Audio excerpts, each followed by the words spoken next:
have our chair, Adam Nolde, participating on a remote basis tonight, so I'll read the notification of remote participation. There he is. Please note that under 940 CMR 29.10.5, Adam Nolde will be participating remotely during this meeting due to a personal illness via video conference. Please note that the quorum is physically present. A roll call vote will be required for any and all votes involving members participating remotely. All right. Thank you. The first item on the agenda is public participation. Do we have any members of the public here who would like to address us on something not on the agenda? Please identify yourself, Ms. Friedrichs. Yes, Tara from West Acton, yes. Are we going to be able a chance to talk about the petition articles when and if you get to them? Yes. Okay, thank you, that's it. Anybody else? All right, then we have some minutes to approve. January 10th, February 14th, February 28th, and March 14th. They've been out for a long time, folks, so everybody should have read them by now. I'll entertain a motion to approve. Move to approve all of those. Could you read them off?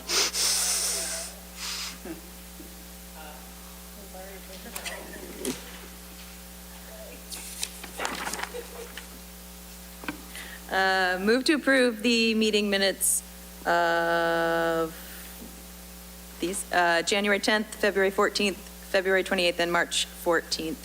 Is there a second? Right. Will the clerk call a roll? Here we go. It's going to be a long night.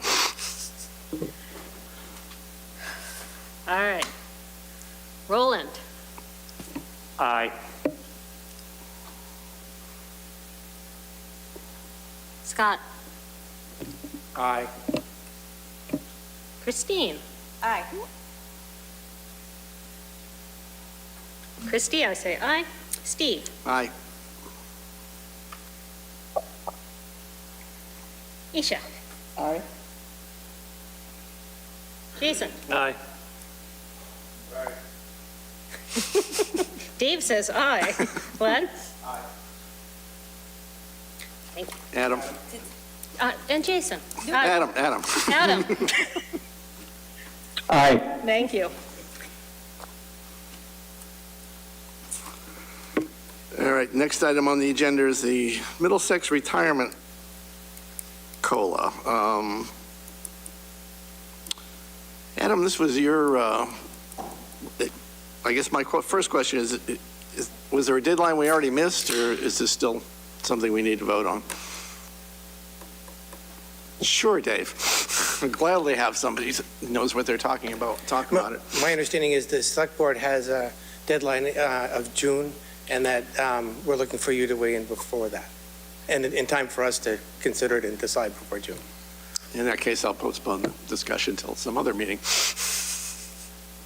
As long as you can get us an answer before a meeting before us, before June, right? So before I guess our last meeting in May. Yeah.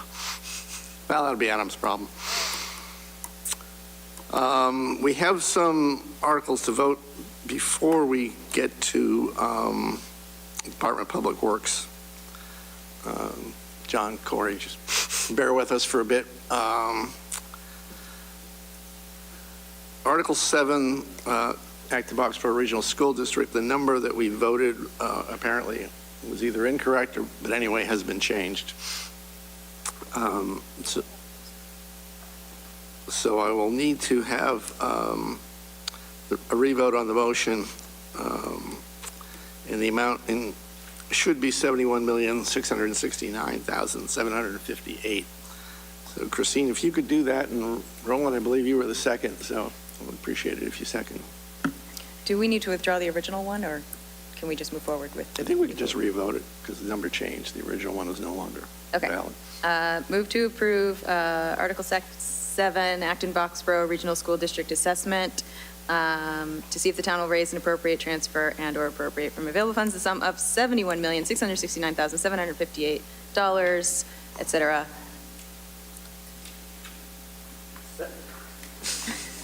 Second. I go. Why don't you move down one chair, Roland? And will the clerk call the roll? Roland Borden. Aye. Scott. Aye.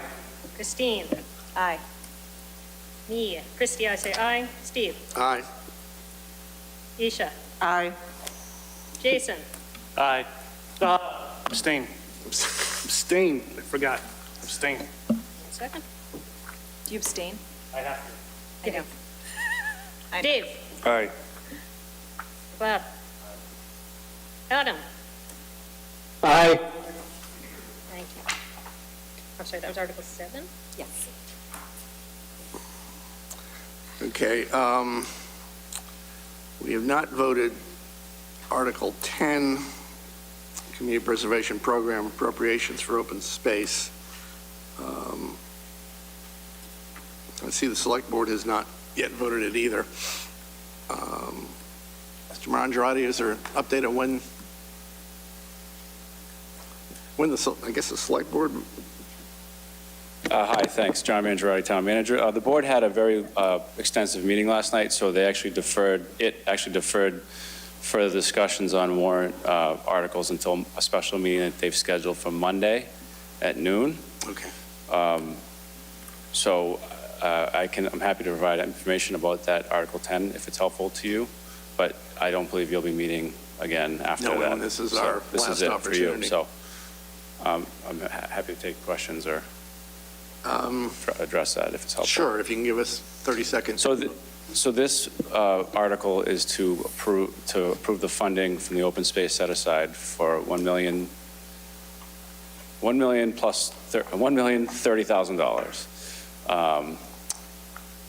And it's to purchase a conservation restriction on the Conant property, which the Acton Water District at its recent district meeting approved the purchase of. The reason that it's an open space, a conservation restriction is being acquired by the town in this case is to provide public access. Usually, when the town buys a conservation restriction, it's to actually restrict things. In this case, it's actually to open it up a little bit because the actual buyer of the land is the water district, and a lot of times when they acquire land, you're not really allowed to access it for the public uses that you normally would on conservation land. So this conservation restriction allows the town and its residents to access the land for some limited passive recreation and other open space pursuits. And it helps to secure a long-time priority of the Open Space Committee and preserve a piece of land that people really connect with as they're walking by and driving by and remembering. So it was a select board approved it earlier this year, and it's before the voters. The CPC also approved it, which it's the money that they control, and so they've approved it and recommended it. Thank you. Questions? Jason? So who receives this $1,030,000? The water district?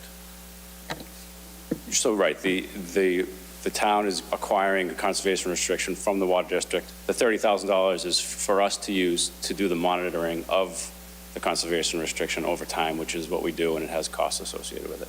So this has the effect, correct me if I'm wrong, of making it $1 million easier for the water districts to purchase the land. Strictly mathematically speaking, yes. And all this buys us is a right to use the land for recreation. That's a question. Yes, that's all it buys us is Well, the right to the use conservation restriction document is something that we'll be providing, and it's a standard document with a lot of things that it allows the town to do, and also preserves the land for its intended use. Okay. Thank you. Thanks, John. Sorry. It's quite all right. Christine, go right ahead. Thanks, Steve. Thanks, John. What was on this land before the water district moved to purchase it?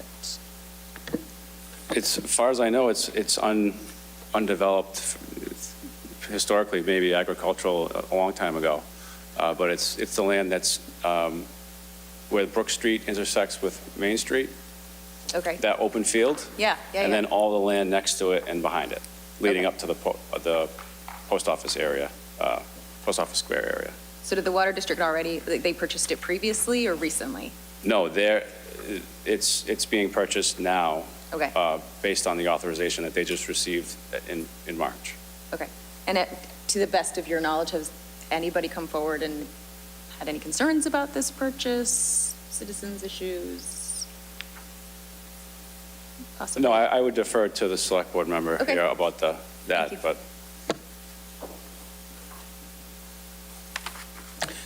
So the Open Space Committee, which I'm liaison to, voted to advocate for or approve the acquisition of this land. And in fact, it was the number one parcel on the list of desired pieces of land in town to acquire for open space. So would it be fair to say that this is privately owned, we've had our eye on it. If the water department did not have a use for it, we would still want to have it as an open space area for the public. We're just getting a dual use. out of this. Absolutely, that's correct. And the value, regardless of who ends up with $1 million, And the- it's the value of the property. And the value is actually also twofold. It's a piece of open space, like our other pieces of open space, although because we are not the owners, we're a little bit limited as to some of the recreation pieces that we can do, like we can't add trails, for example. But it has the Isaac Davis Trail through it, and so it has historic value. So it has open space value, historic value, and value for our water system. Okay, great. Thank you so much. Dave? You know, will the $1 million nearly deplete the set-aside fund that the CPC has? I think after the additions, if approved by town meeting, it'll still have about $1 million in it. Okay, this is just from memory, right? I think it has about $1.2 million and change in it now. I mean, big change, but, and they're taking out it has 1.3 now, according to Mr. Borden. And so they're taking out $1,030,000. And then I think in the warrant, the number to add this year is $700,000 or so to the set aside. So that would be it would be replenished to $1 million. Gotcha. Okay. Roland? So that piece of property is used every year by the Acton Militia, Boy Scouts, to march the Isaac Davis Trail on Memorial Day. And otherwise, you cannot go on that portion of the land as it's owned by somebody else right now. It's not owned by the town. So it's restricted that you couldn't start on the Isaac Davis Trail and march from Isaac Davis House up and across the Isaac Davis Trail, across Simon Willey, down Minuteman, across, and continue on to go on that property. So that's also a benefit to that, the town owning it.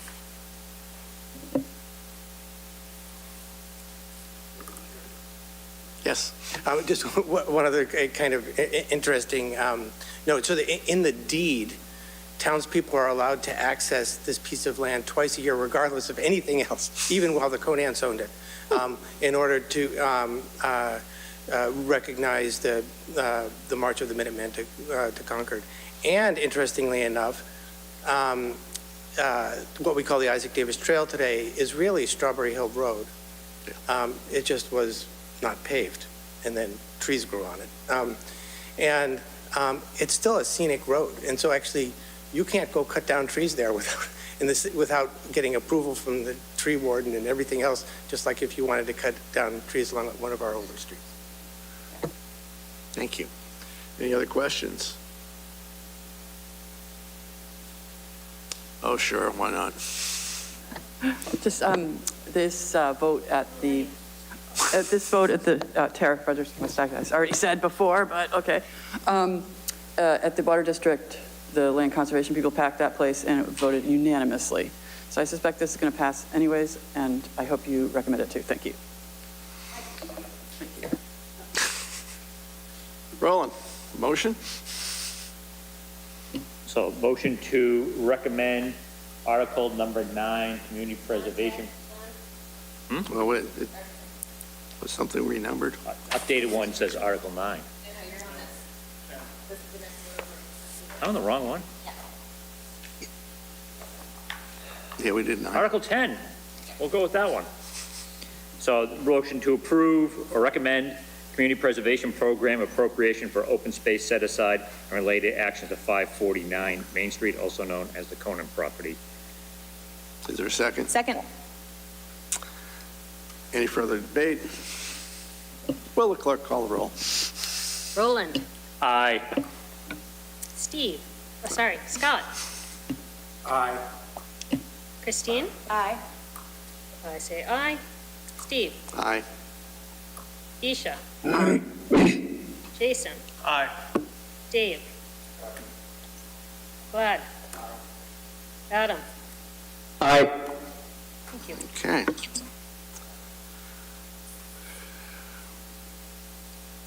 I noticed there's one fewer article on the control sheet this time than last week. Which one dropped?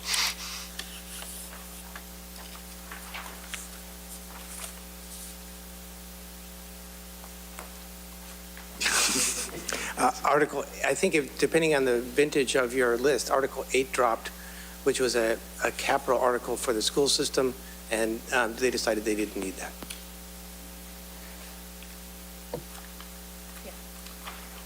That was it? Steve, that article was already missing in the last one we got last week. Oh, no, I'm wrong. Right, my That bad. confused me. All I did was check the number of articles on one sheet versus the other, and I was missing a number. All right.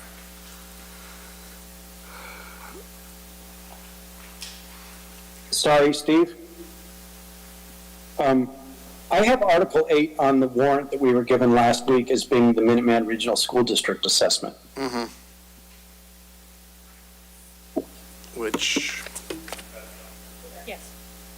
we voted Yes. last week. Right. Okay.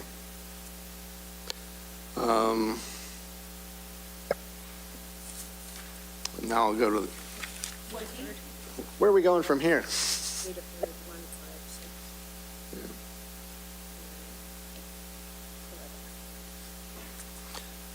6. Placeholder library. It's just not.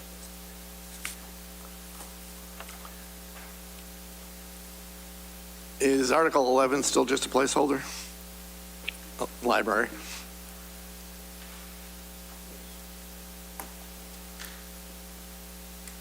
Yes, that is one, that Article 11 will be discussed on Monday by the Select Board, and at that time, it will either be on or not on the warrant. Well, this is our last meeting, so we either do nothing or take a vote to defer.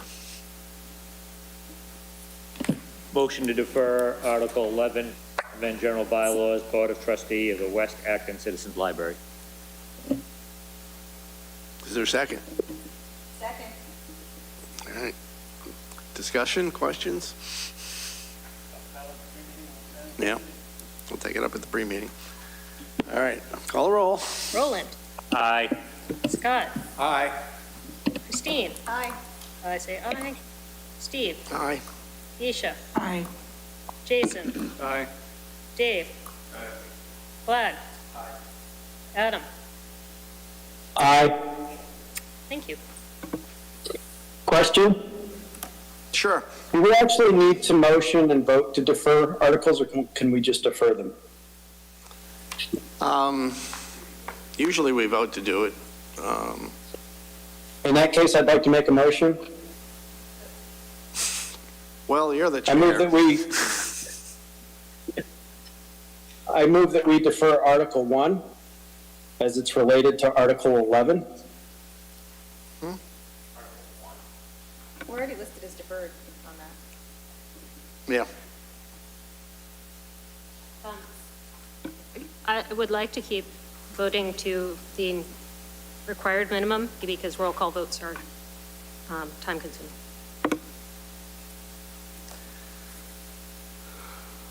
So where would you like to go next, Madam Clerk? 13, 13. 14. 14. Real property disposition, 13 School Street.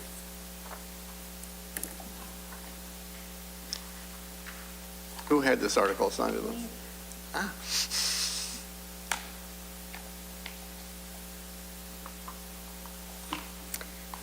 This is currently a parking lot on School Street. The town has it listed as a surplus property. It is not needed in the current parking lot situation near the train station in South Acton. There has been some interest from developers in possibly working with that area and some of the adjacent lots.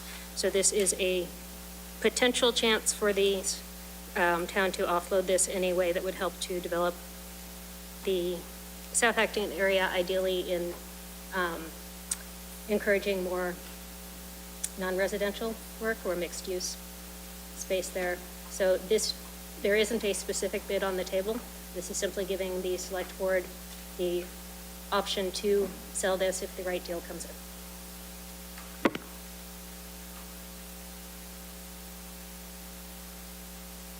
Is there a motion?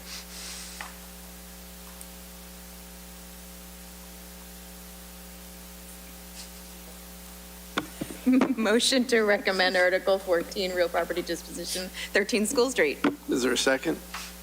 Second. Okay, discussion, questions, debate? Dave?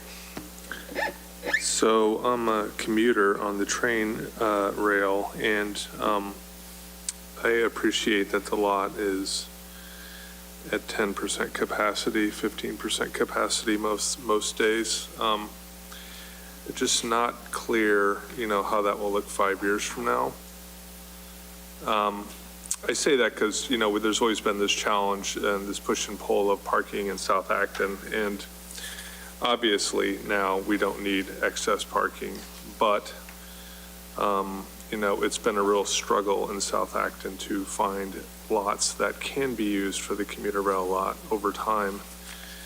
And I hate to give up one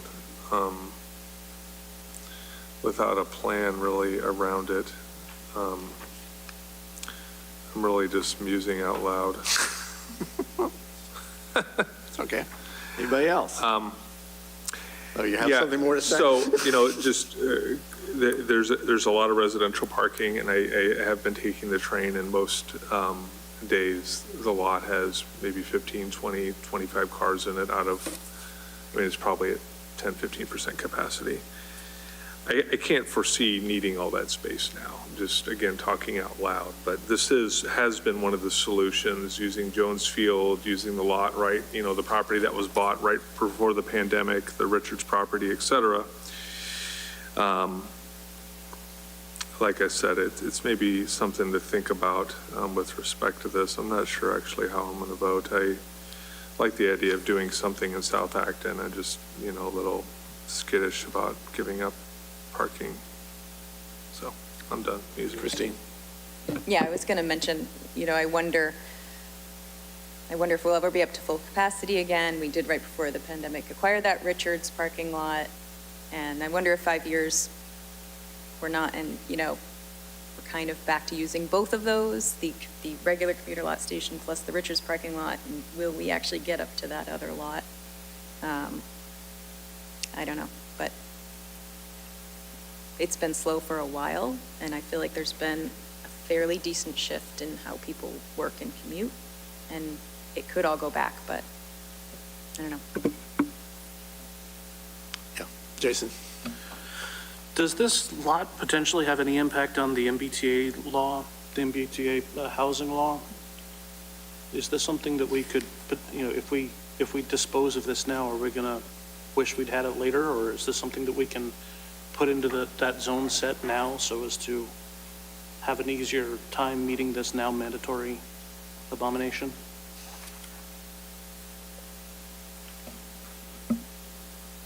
Jason, I can partially answer that question. As Go ahead, Adam.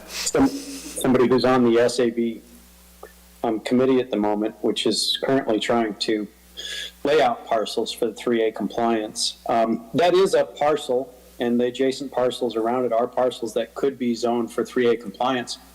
But those can be zoned for 3A compliance either directly or as an overlay, regardless of the disposition of the lot. But I can tell you that while the town owns it, even if we do zone it 3A compliant, it would not count towards our 3A compliance because it's owned by the town. The state will not consider any parcels that are owned by the municipalities as being 3A compliant, regardless of how they're zoned. Anybody else? Tara? What is this parcel zoned?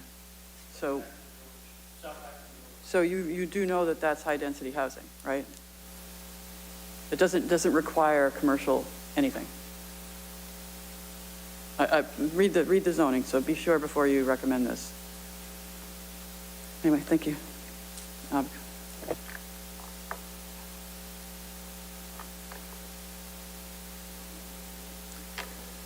Other comments? Questions?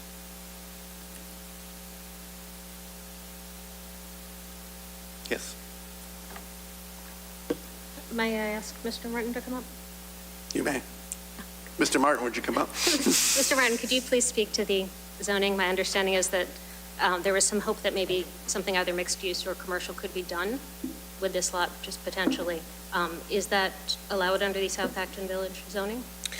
Yes, it is, and the reason for this article is to allow the select board in a time frame. We can't, to do a deal, we can't wait for the next town meeting, to have a project which would contribute to the revitalization of South Acton Village. There already is a project permitted in the neighboring lot. It's permitted, ready to go. They could start breaking ground tomorrow. HDC is approved and everything. It's purely a housing project. And then before they started, other people started asking us, and so we put out the RFP to see what kind of proposals would come in. I completely understand Dave's point. Reservation of getting rid of parking. To me, if we can get the right project there, and for me, only the right project would be worth giving up that parking lot for. And as somebody said, if we do give it up, it turns it back into a taxable parcel. And this would only make it possible to sell, does not mean... You're right. We don't have to accept it unless we get a deal that we think is beneficial to South Acton Village. Yes, Tara. But then you're putting it in the hands of a majority select board to decide who has decided to support 40Bs and other housing projects that are not actually affordable. So giving them the right to make that disposition takes town meeting out of it. And so this current zoning allows commercial, it allows housing, but it does not require any commercial. So what do you think the developer is going to do if they can build luxury condos? That's what I'm saying. Thank you. Also, the church next door wants it for parking. Has there been a deal with the church? So I don't think there's been a deal with the church, so I don't know if this is going to pass. But anyways, thank you. Oh, thank you. From a purely finance committee standpoint, this takes untaxable land and puts it back on the rolls as being taxable. Any other questions or comments? Was that moved and seconded already? Okay, then. We're Let's vote. voting here for a recommendation. Yes. Roland. Aye. Scott. Aye. Christine. Aye. I say aye. Steve. Aye. Isha. Aye. Jason. Abstain. I need that on. Dave. Vlad. Adam. Aye. Thank you.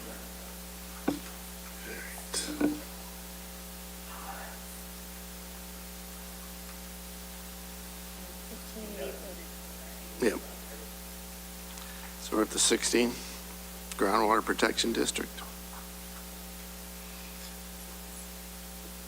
Who had groundwater protection district? I believe that was my article. And I had a nice summary on this, which I don't have up in front of me at the moment. I'm going to have to dig that out. I apologize. Let's move on to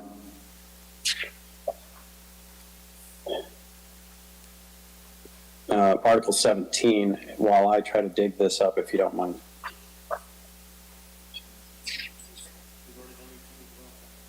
Yeah, we did. Oh, okay. 90.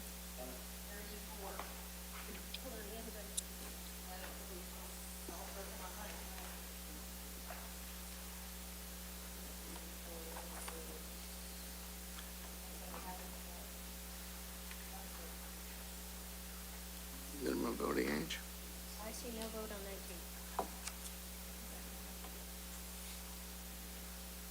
19. Okay, we 19 did a consent recommendation last week of 17 to 18, 20 to 34, and 2 and 3. I believe there was something in there, in that range, that was not a consent item, and it doesn't seem to be there anymore because now that whole list is consent items. And the only reason we skipped that one is Okay. it wasn't. So, yeah, I think And that's- this is why you don't go by article number. 19 was deleted. It's not a placeholder anymore. Looks like they've got a full, write-up now. All right, so let's go by names. Home rule petition, change minimum voting age to 16. That was, we did not vote on that We have last. not voted on that. It's mine. That was what 19 was. Nobody talks about numbers anymore. You're on, Jason. Okay, yeah, so everyone's familiar with the license plate and the protest license plate on Washington DC of taxation without representation. This is the opposite. This is going to be representation without taxation. There is no way anyone under the age of 18, unless they are an emancipated minor, is paying rent or paying mortgage in this town. And while it is not a requirement of citizenship to be paying any kind of taxes, we would be, as a community, we would be allowing people who could not possibly be shouldering the financial impact of their action, at least for a couple of years, to have a say as to how the rest of the town expends its money. In this country at this point, we do not, allow minors to enter into any kind of agreement, any kind of contract. I don't see the wiseness of allowing them to have say over the voting of the entire town. I move that we do not recommend this article. Is there a second? Second. Discussion, comments? Christie? My very level-headed adult 16-year-old wholeheartedly agrees that neither she nor any of the other 16-year-olds that she knows should have the ability to vote, lacking the general foresight and ability to completely understand. That's exactly what my 16-year-old said too. Anybody else? Oh, Mr. I have a Sorry. question. Do we have any financial impact? Well, there is potentially huge financial impact if we allow people who have no financial skin in the game to decide to vote on everything in town. There could be an article, an expenditure that is imposed upon us by razor-thin majorities. Indirectly, yeah. So while this is not a direct financial impact, this is representation without taxation, and I'm against it. Tara? I love this article. These are the people that we are supposedly creating a world to inherit. I don't know who you guys hang around with, but 16-year-olds I know are really smart, really educated, and would make really smart choices. I urge you to recommend. Thank you. Yes, Roland. If these are the 16-year-olds that I see that decide to cross Kelly's Corner when there's traffic and standing in the middle of the road, I do not want them voting in our town. David? So this is just my own personal opinion. I think this article is very important to get our young people in the habit of civic engagement. You know, our 18-year-olds, as they're graduating from high school and going on to do whatever is next in their lives, whether it's going to college or their first job or whatever it is, are often moving. They move to a different place. They're often, you know, they don't stay in Acton, or there's also lots of things going on in their lives, and the voting gets dropped. You know, where it's not a habit of theirs yet, they don't get that civic engagement back for a number of years, which I think is not good. This gets our young folks in the habit of being civically engaged before they leave home. And I also have to say, well, first of all, I'll say that adults don't often cross the street properly as well. As a select board member, there are sometimes student groups from the high school who come and talk to us about a subject of interest. And those students are extremely well informed. And engaged. I'd say more than the average citizen in town. You know, they've taken it upon themselves to learn about their subject. You know, and they come and some depends on the club and how it works. And sometimes they actually divide us up, and we get 2 students per select board member, and they tell us about their point of view of a particular thing. And they're able to, you know, if I ask them questions, they're prepared, right? They know what the thing is, and I think this is hugely valuable to our society. Our society has, over time, enfranchised more and more voters. I think this is another step. This is just for local elections, by the way. So we can't change the laws to allow them to vote for, you know, senators or president or whatever, but we can change local laws, or ask the legislature to allow us to change local laws if we want. Thank you. Microphone. Oh, well, leave it on.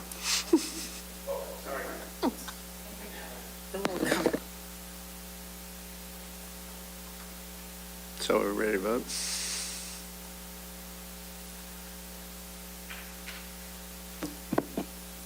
Call Jason, roll. would you like to, you said not recommend.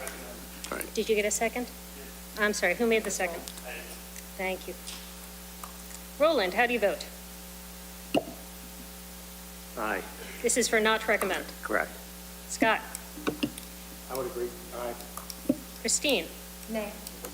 I say aye. Steve? Aye. Isha? Nay. Jason? Aye. Dave? Aye. Bud? Adam? Aye. The ayes have it. All right. I would propose to go through the non-binding resolutions, much like a consent calendar. I will read them. I know. I'll read them. If anybody wants to hold for discussion, we will do that. And if anybody's here to talk about them, we will hear from them as well. Yes. Are you going to suggest we recommend them all or not recommend them all? Probably going to suggest we recommend them all. Okay, but, thank you.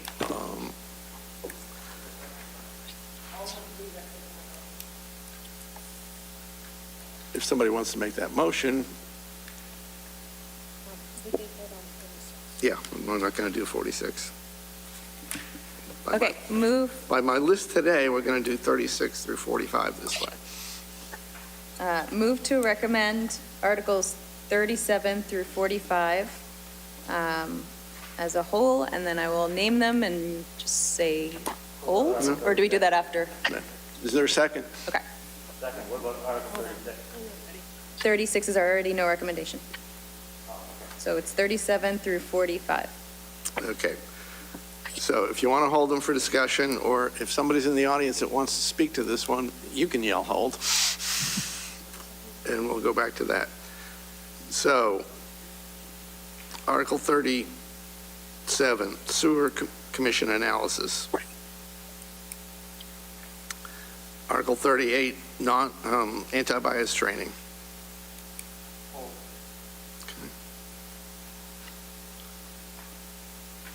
Article 39, Code of Conduct. Article 40, Reduce transfer station sticker prices.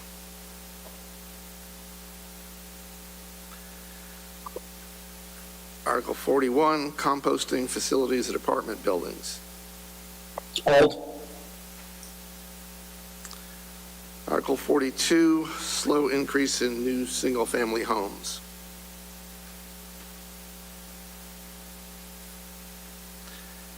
Article 43, reduce size of new single-family homes. Article 44, stop odd-shaped lots. Article 45, renters' access to confidential health department inspections.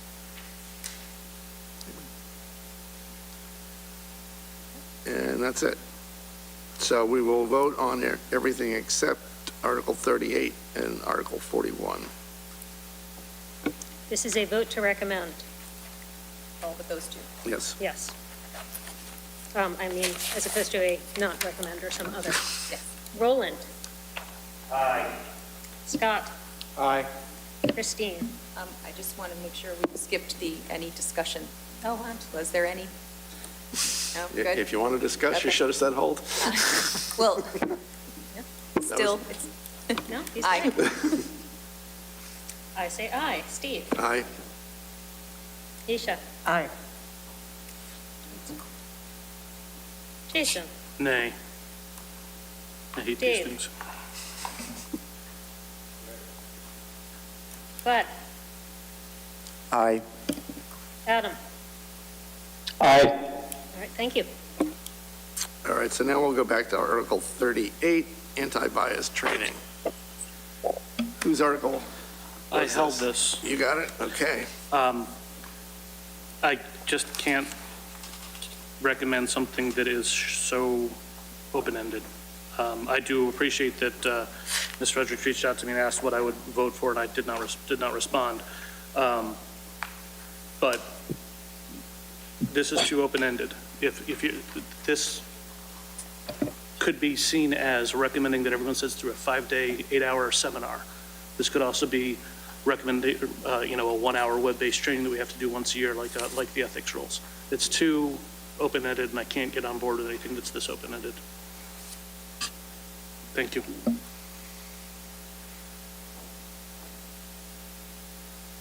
Hi, Madeline Cruz, Sasham Way. I just want you to know that this article is non-binding, and it would be at the discretion of the select board to decide how the training process would go.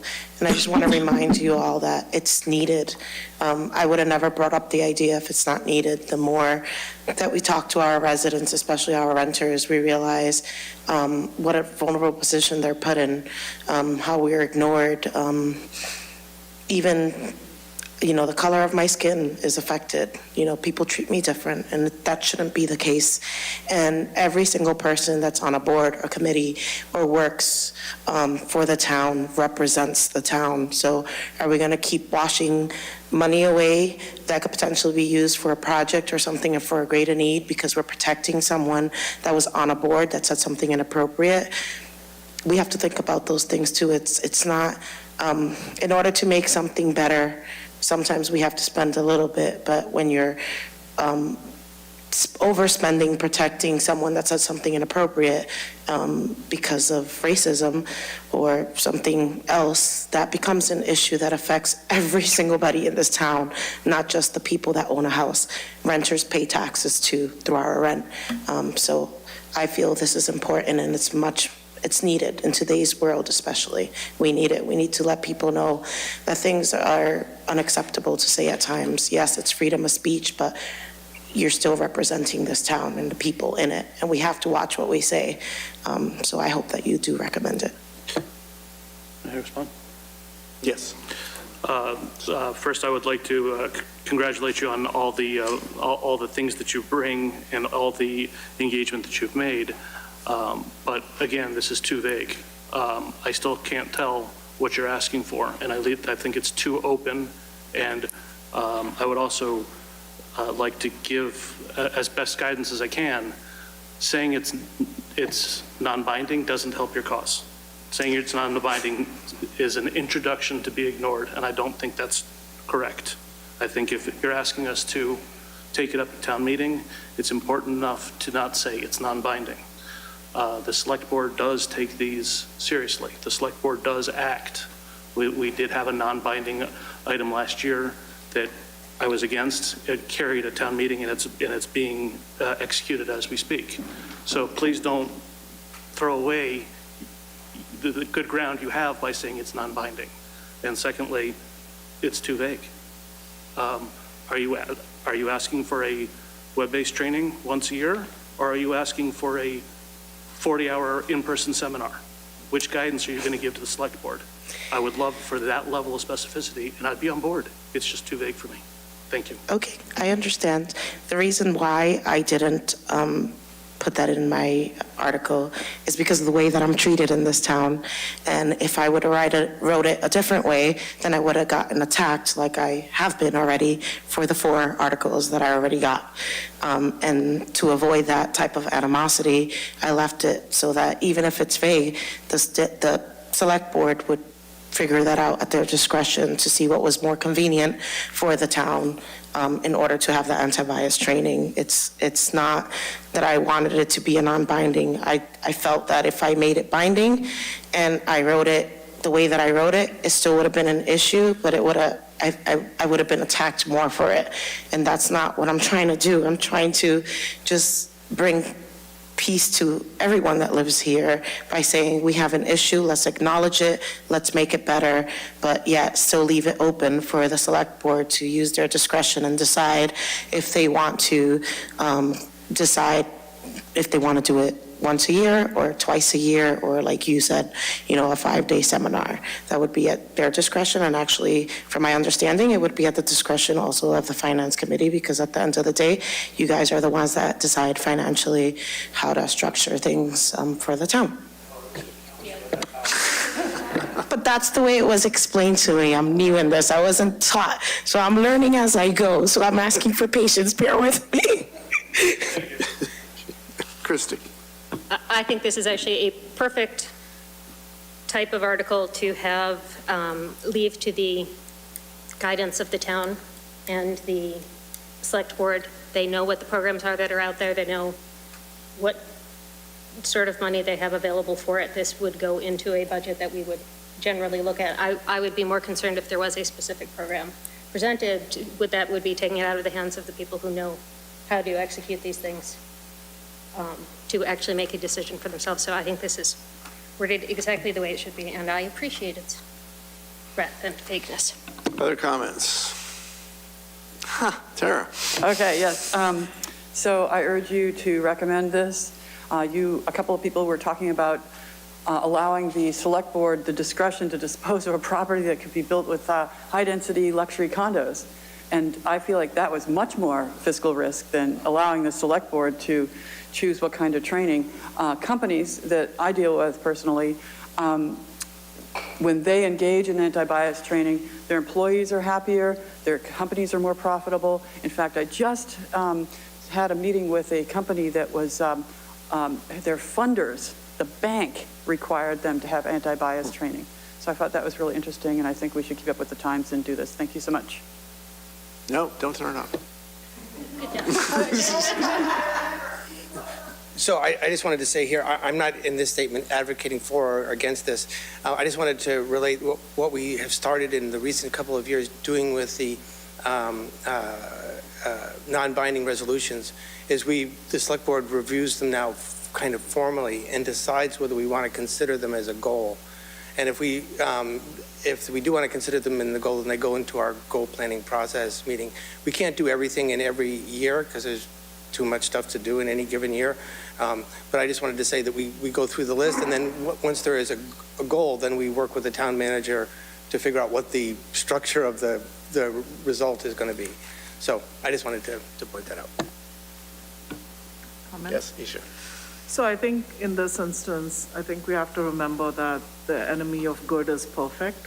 I think if something has good intent, which I think it does, I don't think we should, ask for every single detail. As has been pointed out, there's a fair amount of latitude that the select board and the town has, and I'm inclined to be in favor of the article. I'll entertain a motion. Jason, your article. I move that we make no recommendation. Is there a second? Second. Thanks, Adam. I was just about to declare it. There was no second. Okay. It's been moved and seconded. Any further discussion? You want to say something, Christine? I'm just going to say that when this fails, I'm going to move to recommend on the off chance that that's something you would want to vote for. All right, so it's been moved and seconded to make no recommendation. Roland, we are voting here on no recommendation. Nay. Scott? I'll abstain. Thank you. Christine? I need a third one. Nay. I say nay. Steve? Nay. Isha? Nay. Jason? Aye. Dave? Vlad? Aye. Adam? Aye. That was an aye? All right.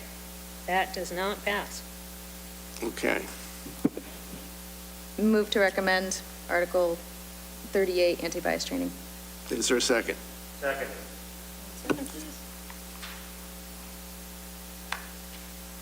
Anybody wants to talk? Okay. Isha, you want to say something? No. All right. Roland, this is... Christine, wait. Oh, sorry. Aye. I'm going to abstain again. We're voting. All right. Sorry about that. Scott, you abstain? abstain, yeah. Christine? Aye. I say aye. Steve? Aye. Isha? Aye. Jason? Abstain. Dave? Vlad? Adam? Aye. All right, thank you. That passes. Next up is Article 41, composting facilities at apartment buildings. I held that. I don't believe it is the government's responsibility to impose on private business property owners to do something that's in the scope of what this is asking for. I see this more as a grassroots kind of effort for people to try to get going in a more personal way. I just think that there's just too much involved in trying to manage such a thing and manage it properly without it, turning into just a big smelly mess behind a building. It could add a lot of cost to a business owner if they were forced to make this happen. And then if people didn't execute the plan properly and were putting the wrong materials in and all of that. Okay. Would you like to say something, Madeline? Yes, I would. I would like to say something to what Adam said. First off, rental might be a business to the rental property, but it's a human right to the people that live there. Second of all, we take great pride in Acton when we're talking about, green space, and we're talking about, saving fighting justice for our climate, and then we leave out that percentage of people that rent. You can't make Acton greener and set an example for the rest of the town and the world when you're not focusing in on that 30% or 28% of people that are renters. It's not something that's going to make it worse, it's going to make it better. If we're going to make Acton green, then we need to make it green for all, not just one particular group of people. Again, the house owners. There's plenty of companies out there like I think it's called Black Forest, where a potential building owner can make a contract with them. I'm not asking for a big mess behind a building. Of course, that's going to create a huge mess with like raccoons and deers and skunks. I'm not that ignorant. I'm not asking for that. What I'm asking for is the town to say, you know what, we're making Acton greener. We want to make it better. Please find a way to help your tenants to compost, because that reduces waste and creating more wasteland, whatever I don't know what the correct word is, sorry. I'm a little bit nervous. But anyways, the whole point of this article is if we're gonna make Acton greener and we take great pride in it, then we need to do it for everyone, not just one group of people. If I may? Sure, Adam. So Madeline, thank you. That is a wonderful message, and I think that is exactly the kind of grassroots initiative kind of message that I envision for this. The issue I have with the warrant as it's written is it's not how it's written. I mean, the way the warrant is written is that it's asking for zoning which requires that multifamily housing owners, requiring them to make composting facilities on site, which is very different from, the message that you're verbalizing. So it probably needs to be rewritten, but as it stands, I can't support it. Comment? Sure. Isha? So I think the way it reads is on-site access to composting facilities, so it doesn't necessarily imply that there would be an on-site, program. If it's a company that picks up the usable waste for composting, I think that could qualify. I don't think it implies in any way that it has to be something right there and then. Yes. Christy? Maybe at a certain level, apartment landlords are required to have trash pickup, but I certainly didn't do it when I rented my apartment out. So this would have put a burden on me as a homeowner, a landlord, to have had to pay for a service to come do it. So there is that financial burden you're putting on people. If it's already a requirement, then that's a completely different kind of thing to be asking people to take on. I love composting. I've failed every single time. I personally have done it. I wish the answer was make people set up a space for it and have the landlord or someone manage it. And that feels to me, unfortunately, like it's either going to go horribly wrong or be a burden in the form of asking them to take on something that can't be done. I wish that the answer was to do the reduced sticker fee for the transfer stations and get people composting more that way. Unfortunately, the pickup services I find too expensive and end up just doing it through the transfer station because that's how it falls into my budget. So I can't, unfortunately, support this one either, but I love that this is going to be discussed at town meeting. And that is wonderful because we're talking about financial recommendations here. That has nothing to do with what the rest of the town, especially for these types of articles, is going to fall in. Thank you. Tara? Yes, I love this one too. First of all, it's not zoning, just a correction. It could exempt small landlords, certainly. It says find ways, so it doesn't have a specific solution. It could be a volunteer program. It could be lots of stuff. I think it's Black Earth is the company. It's just one of many options. I love the idea of putting it out back because in the morning it's gone. 1/3 of the town are renters. And probably 25% of all the population live in a multifamily housing complex, and I would say 90% of those are not small landlords. They're large landlords. We have lots of restrictions on businesses, landlords, safety codes, and whatnot. And again, this is just to find ways. It doesn't have any specific solution. Thank you, and I hope you do vote to recommend. And if not, just no recommendation would be fine with me. Thank you. Christine?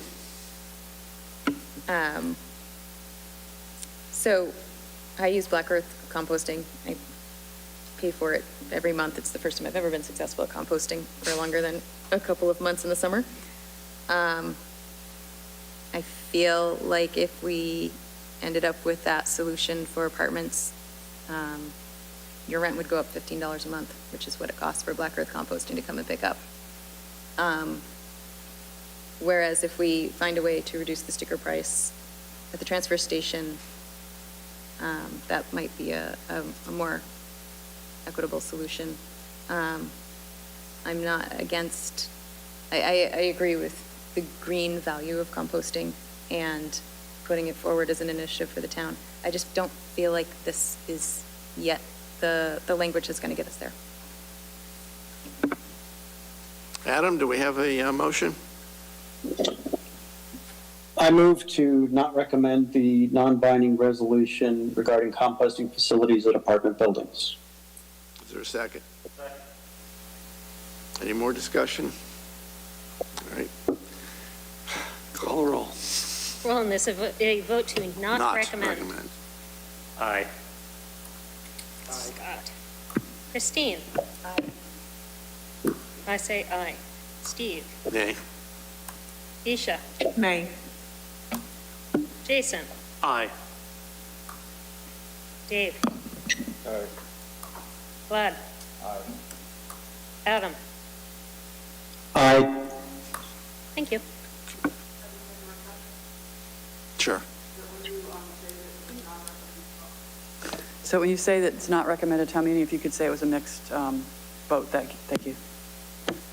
Did you hear that, Adam? I did. I really love the idea of composting. I just want it worded better. She'll write your speech for you. That's it, right? So now we go back to Public Works, 5 and 6.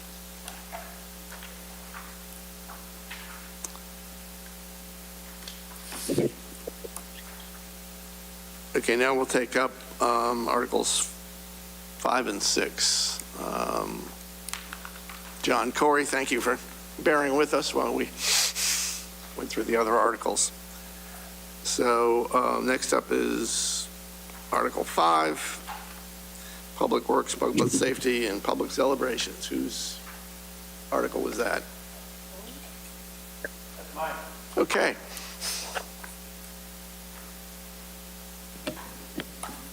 So I'd like to have the town manager and Superintendent York comment on these, on Article 5 and Article 6. Was that? One of the questions, what I had specifically was dam management. And it says existing dam structure. I believe we have more than one dam in the town. I think there's 3, possibly. I know there's one on Ice House Pond. There is the one on the river at River Street, whatever that river is called, I'm not sure. And I believe there's another one. So is the section, Article 5E, is that for more than one dam, or is that just for a singular dam?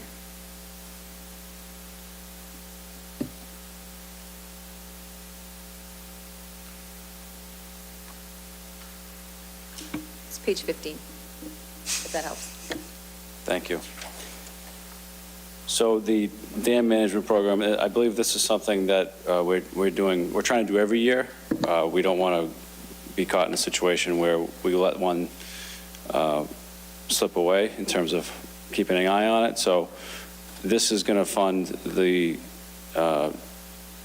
work that we need to do on all the public dams. We don't have to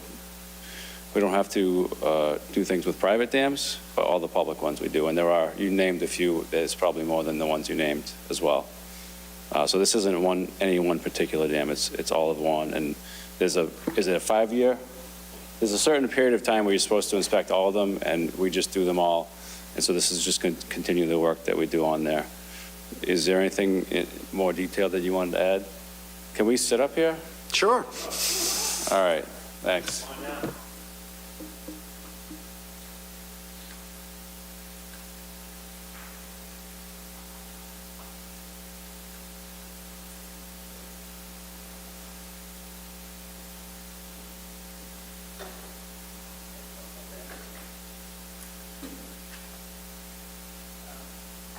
Yeah, basically, like I said, we have different dams at different levels. So like the River Street's got the high risk. We have the Bellows Farm at the end of Wheeler Road. It's a low risk, low hazard. So it's got a longer time frame, but there are certain things we have to do to sort of make sure they're safe and that we're being active and kind of making sure that we're doing something with them. So this money would allow us to keep chipping away at that, making sure that they're not getting undermined and going to be washing out or something, that we're keeping it safe for the public.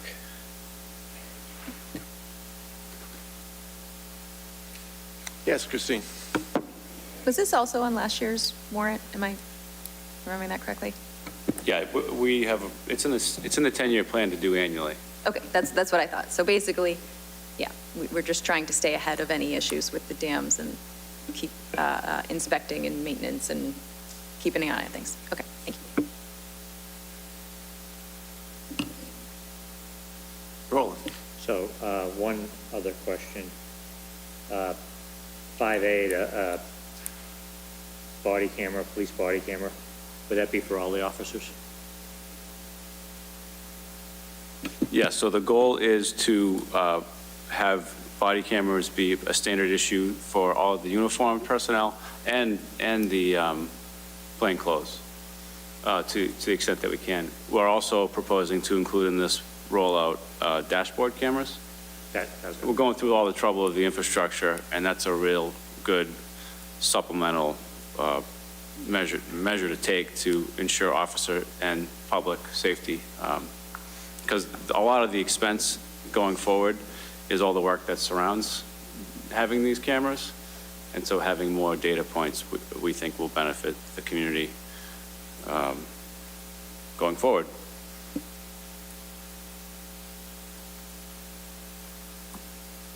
Questions, comments? Ready for a motion? Tara. So would these cameras on the dashboard feed into the federal national databases? Do we become a surveillance tool of the federal government? Or is this just local and then the dash cam footage disappears after 24 hours? Or I'd like to know what we are actually investing in, because we already, in my view, are, because of federal efforts to equip, train local police, are creating effectively a standing army. So I want to be really careful about us participating in such a thing. So I'd like to know whether this equipment will be gathering up surveillance and sending it to the national databases, or whatever it's called, the state databases that are feeding into the federal databases. Thank you. Mr. Manager, would you care to comment? I'm not sure I understand the question, but generally the data from the cameras is stored and would be required to be produced if there was a records request. That's part of the complication with these systems, is that we have to not only equip the officers, but then we also have to equip our IT folks with the infrastructure to maintain and store that information, and then redact it as necessary if it is used in as part of a records request or other proceeding. There's no direct feed to other agencies that I'm aware of, and I don't know that we would want to do that. It's a closed system as far as I'm concerned, but those are questions that we can be prepared to answer if that continues to be a concern. Okay. Vicki, can I just follow up with a comment? Briefly. Okay, yes. So I hope that we want to approve anything that isn't a direct feed. And if it is kept local, I think that's a wonderful idea. I think it protects the town to have these cameras. It protects the people to have the cameras. We are finding out about things that we never knew happened in a sense, because it's still happening. It's always been happening, but now we're taping it. So thank you so much.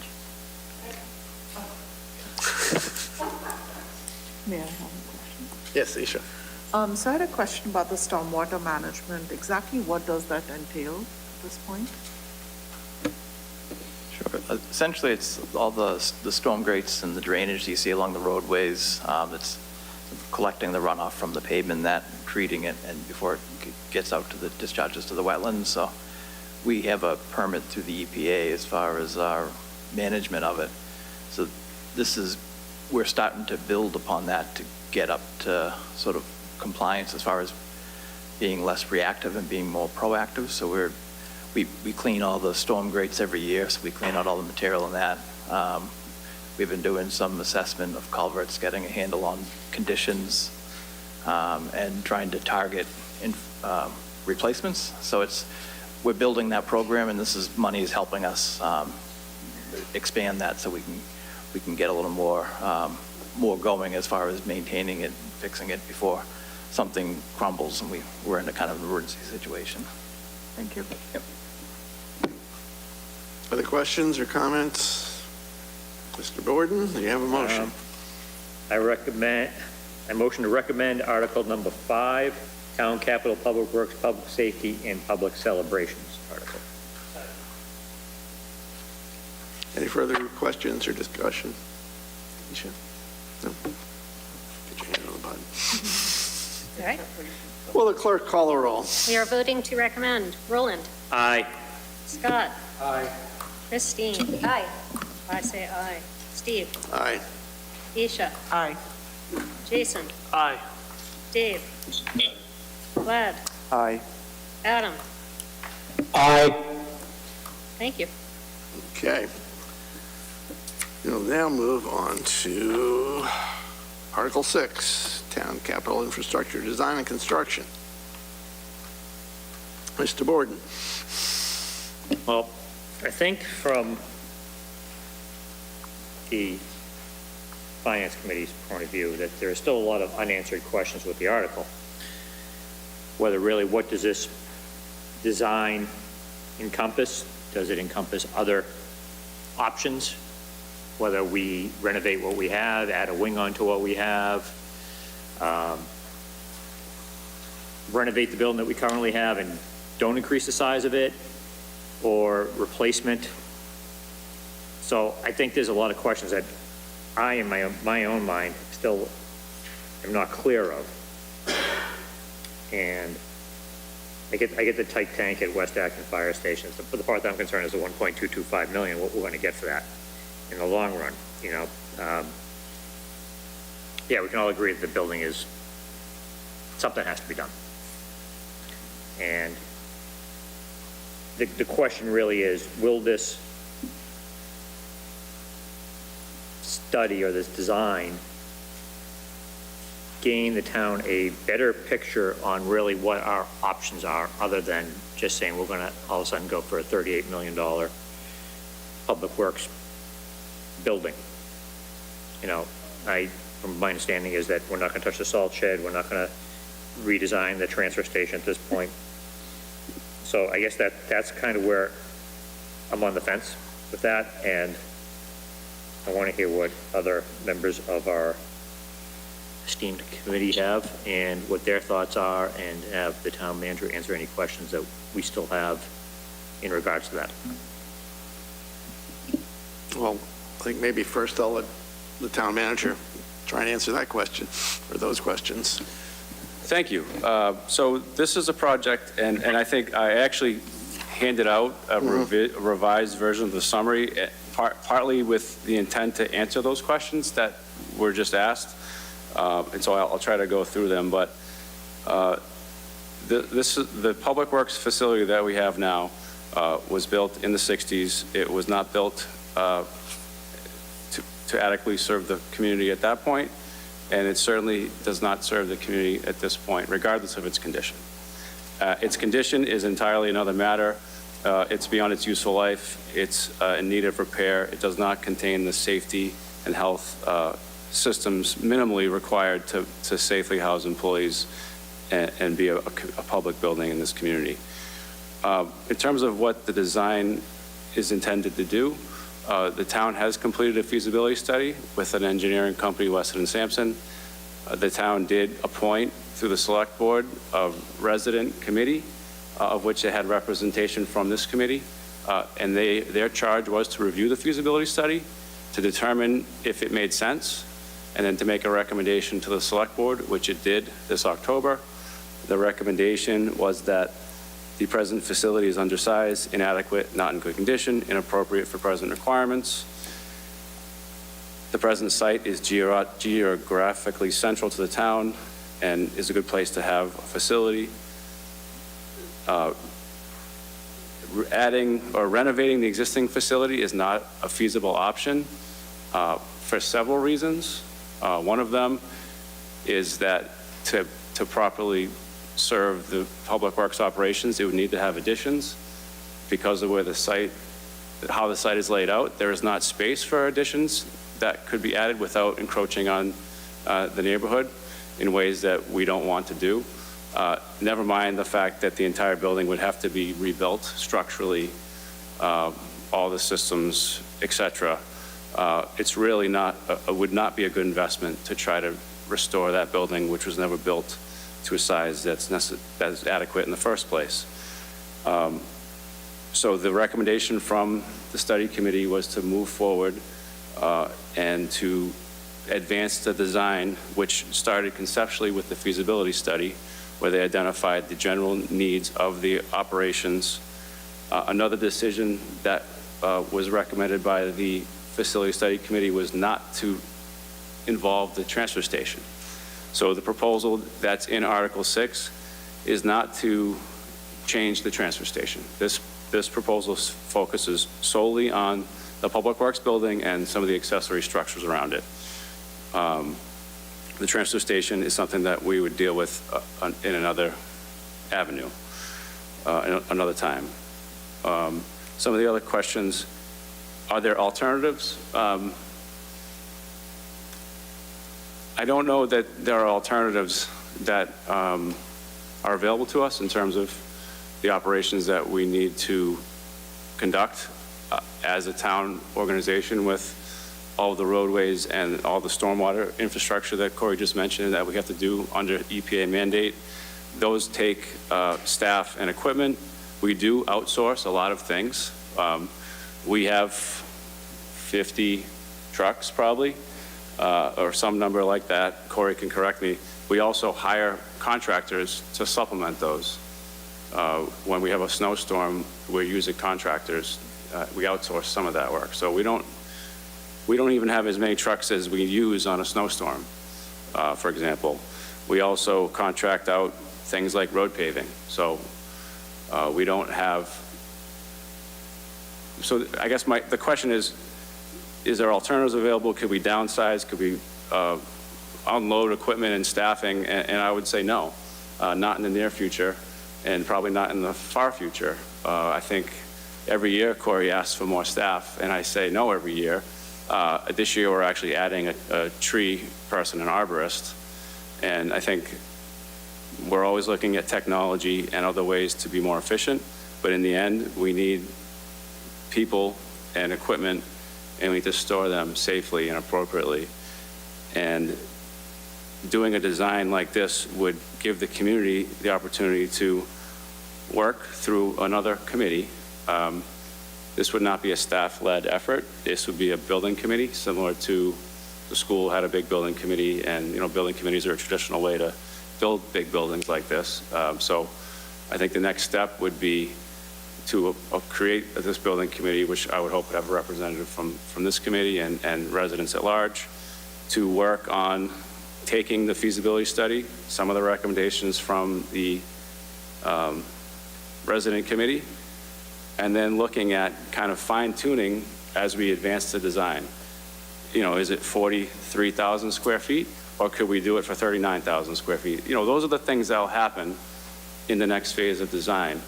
Do we need to store all 45 vehicles in, you know, fully air-conditioned and heated space, or can we store some of them and the rest can be in a less conditioned space? Those are all decisions that would be made, not now, because it's not that step in the process. Those are all decisions that will be made in the next step of the process, which we're proposing to do in this article. And I think the bigger picture here is that in terms of alternatives and other options, I don't believe that deciding to step back from this and waiting 5 years is going to, A, make the project any less expensive, which is a concern of the Finance Committee, or B, make it any less necessary. All it's going to do is continue to have inadequate facilities that don't provide us the ability to have an inclusive workplace. We want to diversify the workforce. It's currently all men in public works for the most part, and there's very limited facilities for women. And that's just one little example of a structural problem with that building that, sure, we can renovate and create new locker rooms and bathrooms, but then we wouldn't have a mechanics bay because there's only so much space in there. So it's just not something that we can count on for the next 5 or 10 years, and certainly not longer. And a project like this will take 5 years. If everybody approves it today, I don't think we'll have a building in less than 3 years. So we need to get this project started because it's not going to get any less expensive or any less urgent. I think I answered all of your questions and I added a lot of context. So I'm happy to answer any more, and also we can address any more technical questions that you have about the project. So do we have even a ballpark estimate of what the, you know, like, whatever it is, 48,000 square feet times something per square foot? I mean, I think based on the feasibility study, and they sort of projected the cost out to 2024, I think they were putting the estimated cost around 34 million. And then the square footage was about 48,000 square feet as it stands right now. So I didn't do the math, but yeah, that's kind of where the estimates are looking at. trying to help you here, guys. Yeah. Steve, can I jump in? Sure, Adam. It was 480. So let me do a little bit of background here for the Finance Committee. In addition to having Roland on the DPW committee, I also attended every one of those meetings because I became very passionate about this thing. First off, when it was initially proposed as being a $30+ million project that we didn't seem to know anything about. And then secondly, after I took a tour of the DPW facility and realized that it's an atrocious workspace for the people who have to work in it. And I became passionate in a different way. I think what's important for the Finance Committee to consider tonight is that I think realistically, we don't have any idea what the cost of this is going to be. The $35 million that's being thrown around was from a 2-year-old Weston and Sampson study, which included, I think, at least 3 different options, most of which included complete site revamps, which included the transfer station as well. My recollection back in October when the DPW committee voted unanimously that something had to be done and had explored options of adding on to the building, which can't be done because it's not suitably built. It's just a bunch of cinder blocks stacked on top of each other. They realize that there's really no point in talking about what the cost of it might be until we know what we want to build. And I think that's the important message about what Article 6 is about. It's about spending the money to get through the phase of what do we want to design that's going to work properly for the facility to create the throughput that the DPW workers need in order to efficiently supply the town with the services that they provide. I don't think there's any idea what that's going to cost. And that was my recollection of what we ended with back in October before the DPW committee presented to the select board. I remember they talked cautiously within their meeting about there's, no idea what this will cost at all. Jason? Just again, to provide some more information, the $34.9 million quote or estimate that we're talking about now comes from the Weston and Sampson scope of work dated 10/13/2022. So that's 5 months ago. So that's somewhat disappointing from my perspective, because the original cost estimates that were in the original Weston and Sampson report from May of 2021 were in the $30 million range. Your recollection, Mr. Chair, is absolutely correct. They were tasked to go back and try and pare things down a bit.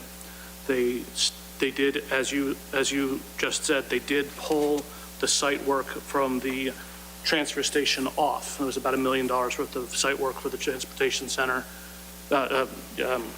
transfer station, and there was about another $1 million work for the fuel tanks.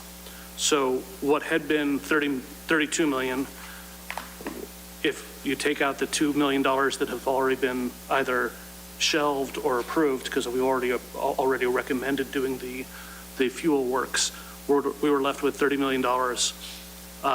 And the hope was that they would actually scale back the project, because it was 2 years ago at the town meeting that there was originally $1 million requested for this, and the select board voted to take no action. It was my expectation, and I was not part of the subcommittee, it was my expectation that they were going to go back, scale back, and they were going to present options. What I see before me is the vast majority of the original Weston and Sampson report that was updated on July 25th with a feasibility study, and shortly thereafter with a scope of work at $34.9 million. What I have not seen is the hard analysis of why there is no other option. I've heard the assertion that there is no other option. I have not seen what the suggested costs were to try and renovate. I have not seen the cost estimates on if we were to try and offload some of the either storage or office space to some of the other places in town that are vacant. You speak of some of the larger projects we've done in the past. One of the ways that we were able to deliver the senior center, which is now also a human resources service center, was to lease, to take over some space that was otherwise vacant, lease it, and get some value out of it without having to build a brand new building at the maximum expense of the going rate.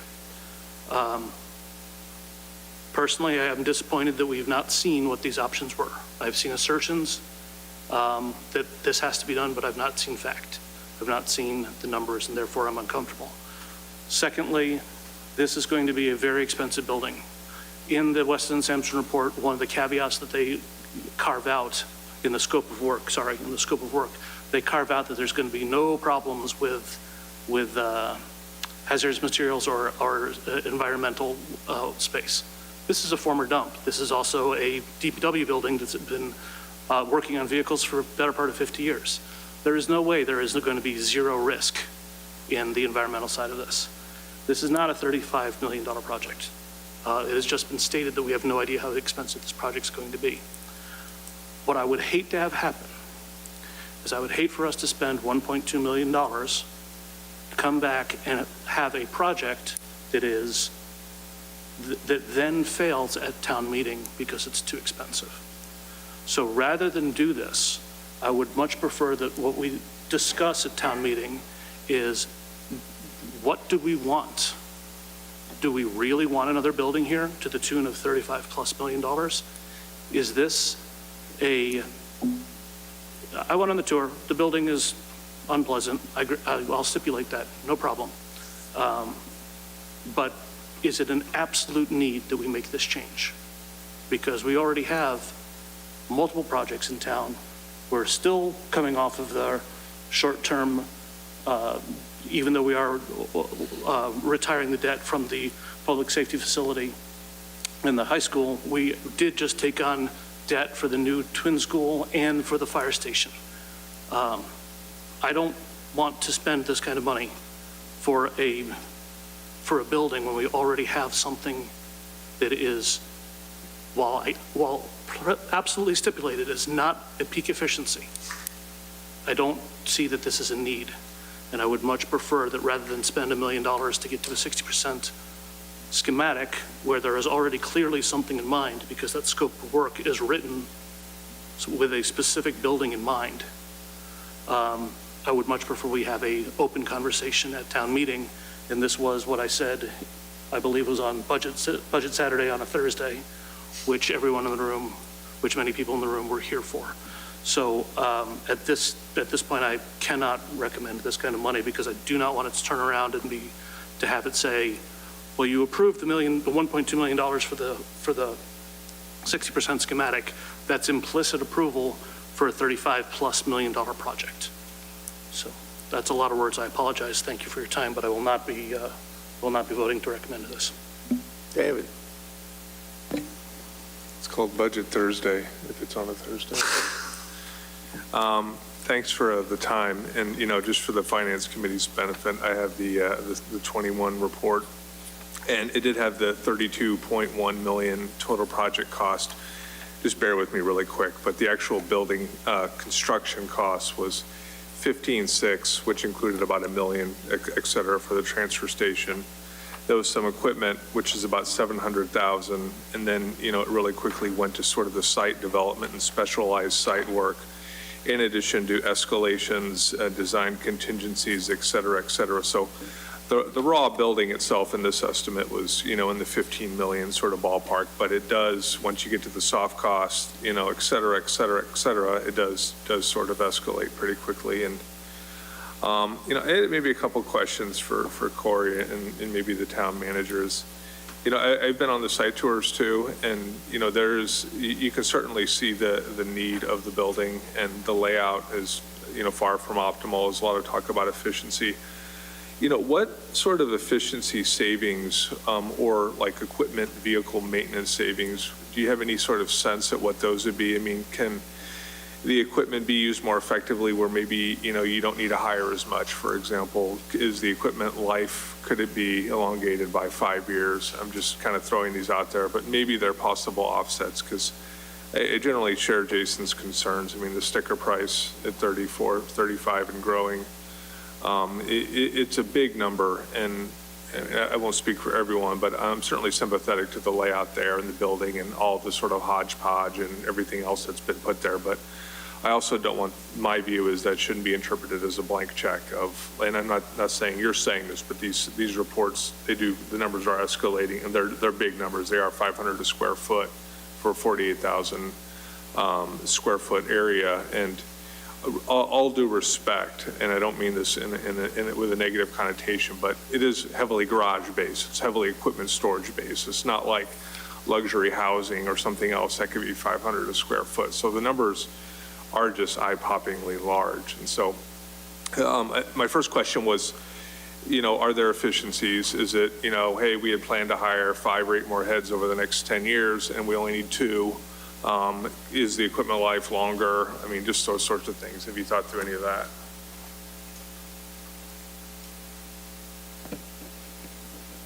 Yeah, so as far as the building itself, just looking at what we have now, like you say, it's right now we have about a 19,000 square foot building. Half of it is just a vehicle storage, and a quarter of that is workspace for the mechanics and that. They typically, especially during the winter months, they're cramming all the equipment into that vehicle storage, as you could see. When you look at the diesel equipment, stuff like that, they're plowing or doing that kind of stuff. They're bringing it in to keep it minimally heated for the diesel, whether they have to plug, if it wasn't, they'd have to plug the engine blocks in to keep the diesel and the hydraulic flowing so they can get out quicker. Part of it is response time, so they're not trying to climb up on the trucks to clean it off before they go to storm, but part of it also is just keeping it functioning and the longevity of the equipment. Having it undercover is one thing, keeping it out of the direct rain, the direct snow is better than being completely exposed, but having it in the garage, giving it that bit more protection. I think in some of the meetings with the committee, the Weston Sampson was showing examples from other communities that had their equipment not stored inside a garage, but outside somewhere, whether it was under canopy and that, and it was showing a shortened lifespan of, like you say, 3 or 4 years. So, and a lot of these dump trucks, they're not cheap, the front-end loaders, so, and a big reason why we're trying to protect them as much as we can, as well as the crew. And like you say, it's a large building, but it's predominantly a garage space and a workspace, so it's not like we're trying to finish it to a degree of an office building or something like that. The cost projections that Weston Sampson puts towards it, it's based upon other projects that they see out there, and like you say, all those soft costs that are embedded in it as far as furnishings or technology, things like that. As we take what they went through the feasibility study and kind of got to a preferred concept, and then went through the building committee and went through that process, and they kind of came out with an agreement that we should be looking at something more. And like John's saying, taking this step, it would be building it with another, which I would expect would be another kind of a building committee, kind of taking it to the next level where each of these steps we've kind of gone through this process and come up with what we thought was the most feasible approach. And now it'd be this next step of the design would give us a chance to have that hard look, to really start crunching numbers and looking at efficiencies of the building. Because right now, the guys do spend a lot of time trying to get everything under cover. So they like Jason was saying on Saturday, they takes them about a half an hour at the end of the day to put it all in there. And they hopefully coordinate it in a way that if they get called back in the middle of the night, they have the equipment near the garage doors to get it out. And what they need the next day is there. So they spend an amount of time in the morning pulling the equipment out that they need. So there's a decent amount of time each day spent just putting equipment away where we could be doing other things.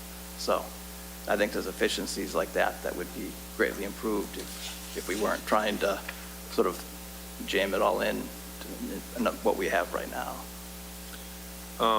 Would you, I know it's hard to say and it's a squishy area, but I mean, is it possible you could see hiring savings down the road? I mean, with just more efficiency? I'm not trying to get too cute with quantifying this, but I appreciate everything you said, but is like, you're talking about rearranging the vehicles in the garage and how it's set up and stuff, but in the context of, oh, that's, 34 million, and I know that's a lot more than that, but we're all trying to digest, like, what is the town getting for this dollar? And the site needs work. There's no arguing that, I don't think.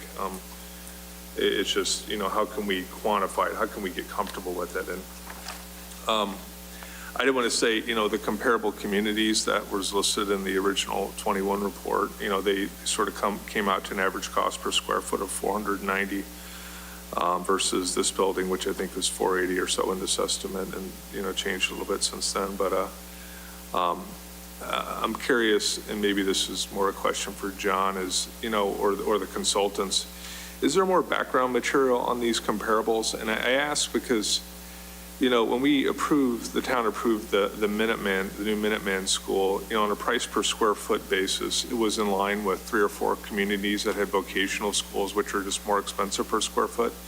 But on a price per square foot per student, it was exactly twice as much as all of those schools. And I'm curious, like these communities, they have 30,000, 40,000, et cetera, square feet, but to your point, roads have grown, the number of houses in town has grown, et cetera, et cetera. I'm just wondering if there's more background material, if the consultants have that would be interesting to review. And then I'll cut to the chase, and, I'll second Jason's point is, the article here as it's written is okay, but like we would love to see alternatives, like what options are there? And this sort of proceeds as is, like, and I second his view that, we've pushed back looking for a little bit more information here. And I would love to see this article direct this design study to consider two options. I don't know what they are. I mean, is it 2/3 the square footage? Is it not a lot redesign, but just a garage redesign? I mean, and it just give the town something to choose from, because these projects, they do get life, and I'm not picking on this one, but they get a lot of life and momentum. They go to town meeting and it's, hey, it's this, you know, and I agree that there's been a bunch of committees along the way that have determined this, but, you know, our job here is to really push back on some of the numbers, and, you know, 48,000 at, you know, about 500 a square foot now is a monster number, and in the context of, you know, staff inflation and everything else out there, it's like, obviously debt is going to be the way to finance it, and so, I don't know, just some food for thought. I love the committee's feel, but can we slice this and have two options? Is it three? And I don't want to get too cute, but if it costs another $300,000 to have three options in front of us, and one of them is $12 million less, well, maybe it's money well spent, but maybe I'm being too cute about it. Comments? Yes. Christine? I do have a comment, but I feel like Dave kind of asked John a question, and John maybe was prepared to make a comment on it, so could we start there? Sure. Yeah, thank you. To the question of reviewing options, that was the purpose of the committee that was appointed by the Select Board, which intentionally included a member of the Finance Committee, which was meant to represent the interests of the Finance Committee as presented and discussed. And just like it represented the interests of the Green Advisory Board, the goal was to get input from all the different groups that have a strong interest in this project. And from that, the recommendation came to move forward with this project, because the other alternatives that they discussed were not deemed to be recommended things to pursue. So that is what we've done here. That was the feasibility process, and now we're at the next phase, which is the design phase. So we don't typically bring options to, like, three different ideas to town meeting and have them choose. It's a process that we've undertaken here, where the Select Board prioritize it, which they have. Funding for the feasibility study is used to do one. A committee reviews it, see if they agree with it.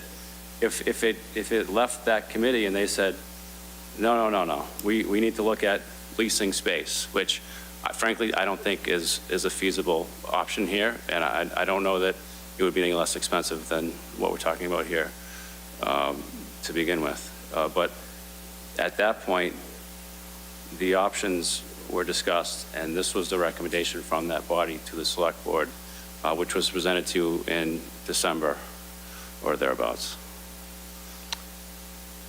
Christine? Thanks. Hi, thank you. So I think that maybe we're already looking ahead to what is the next step, which is, what we remember from the school building project, which is where they came up with design options, went to the town members, and, it was easy to bring kids through, or bring families through where our kids go to school and say, look at this and duck under here and see how bad this is, and, and get community support for replacing schools. And a little less easy to do that with the DPW facilities, but those of us who have been obviously see that it's in a terrible state. And I think that there's a few things going on here. One of them being, sticker shock at a time when we're concerned about being up against the levy limit, which is conflating with high interest rates, high cost of construction. And so, it's one of those things where you say, yeah, I see that we need to do something about this, but oh my God, is that really what it costs? I appreciate Roland and Adam being part of the feasibility portion of this, but, and maybe, it's on me that I wasn't more involved to know that information. Is this really just what it costs in the end to achieve what we absolutely need to achieve? But on top of that, even if you really need something, can you afford it? And if you're talking about this being a project that's going to take 5 years, where is the town going to be financially in 5 years when it's time to pull the trigger and pay for the project as a whole? None of us can really say. But I would love to know if you suspect there is any possibility of assistance or grant money that would come along to assist with this project. Is it something that is typically available, found, stumbled upon?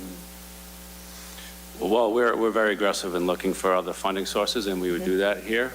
There's not one that comes to mind for public works buildings, but that's certainly something we would explore going forward, yeah. Thanks. Christie. I believe we all need this, and I would love to find some way to make it make sense. I'm nervous about going through a design and have it be like the West Acton sewer, where a whole lot of money was spent on something that people voted down. We do need this. We need to start getting people on board with spending some large amount of money, because whatever it comes down to, it's going to be a big number.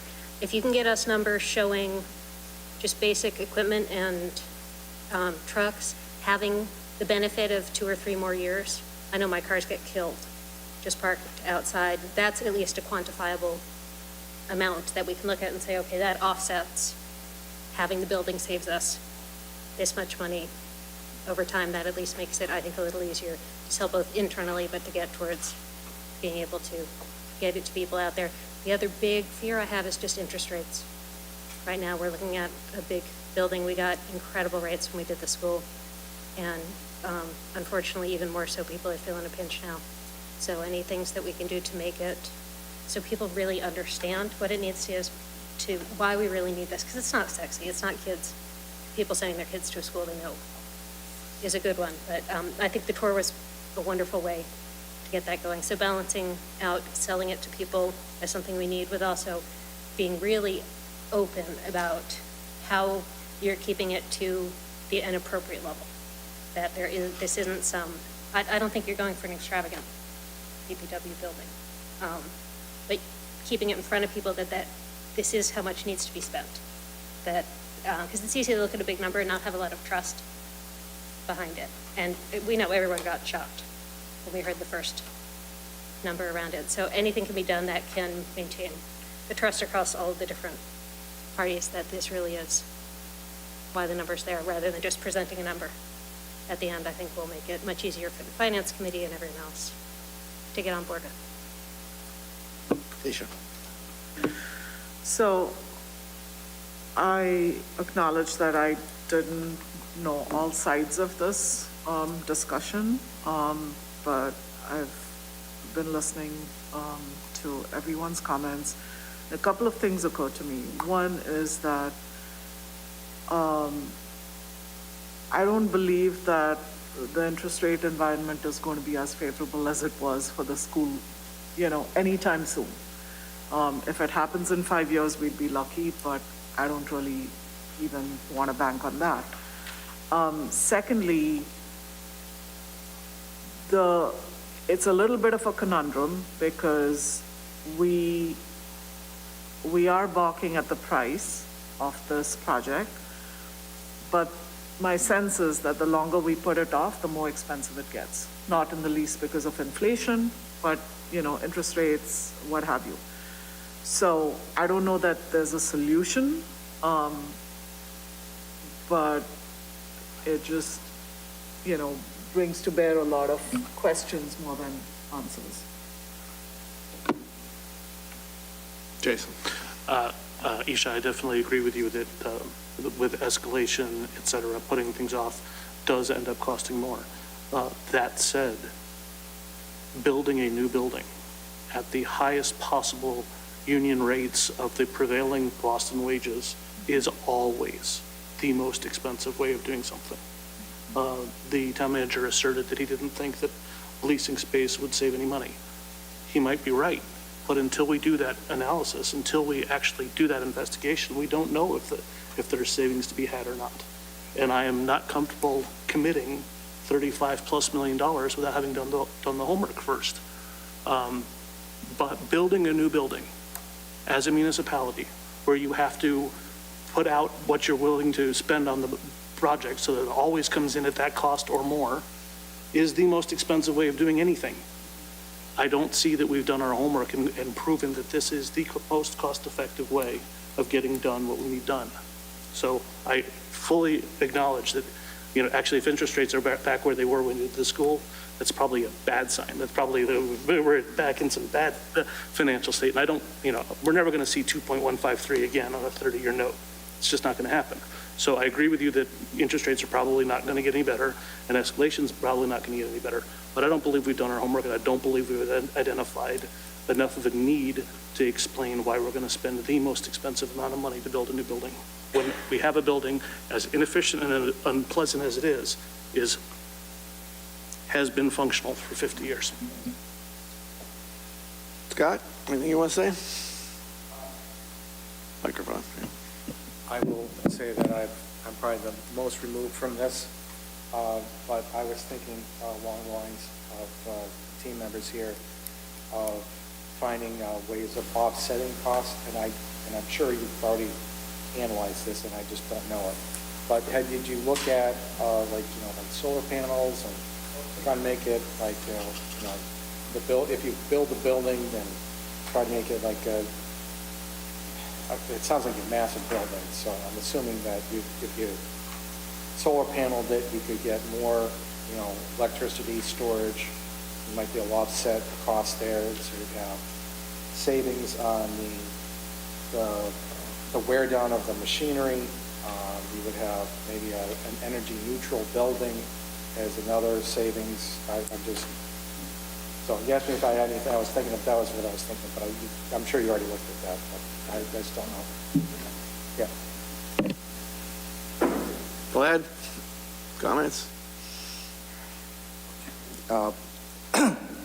I would like to support this project because something that is unpleasant for certain members of this board can be unsafe for the employees of the department.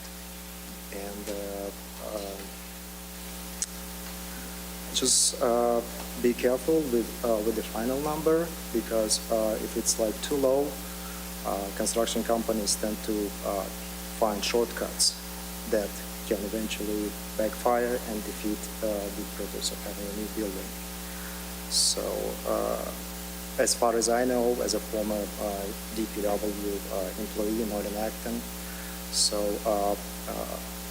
that time when DPWs were outsourcing a lot of municipal services is kind of like coming to an end because of the market conditions. So it's makes sense to keep certain services in-house. So that's the recent trend that I've heard about. So maybe you are proactive and trying to create a building, for possible future expansion, which might be inevitable at some point. So that's the reason I would like to support this project. Tara? And also, go ahead. Yeah, you were done. And also, like a school building and like a DPW building, like the functions of those two buildings are different. So it's kind of like not comparable. Like, if you talk about like spending this amount of money on a school building, so is it like it should be the same or less for the DPW building? Because the function of the buildings are different. That's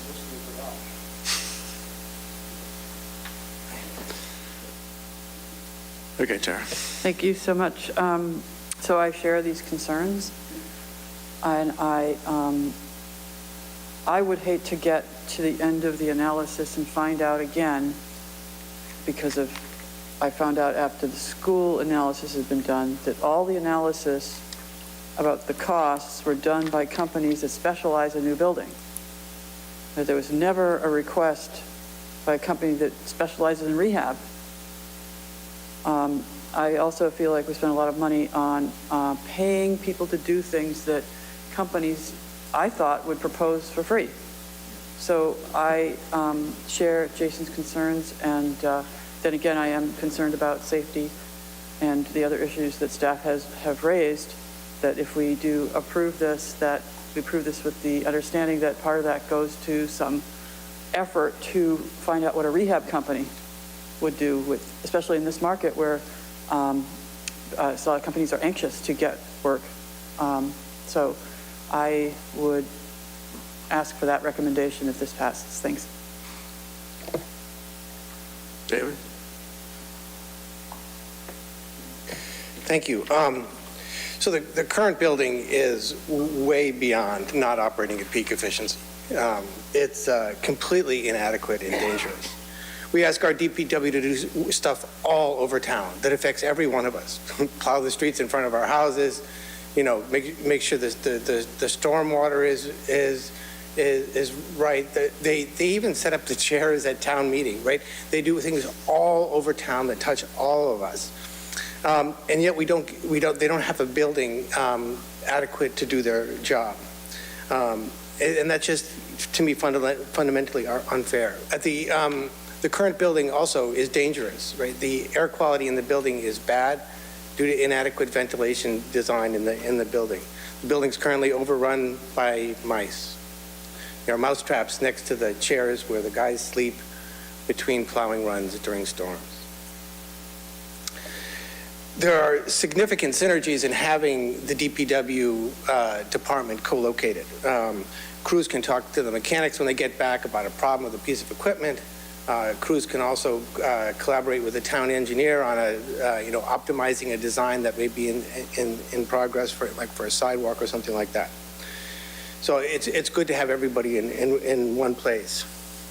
So I'm personally committed to getting the best value from this building, and the town manager will tell you I've talked to them about this several times.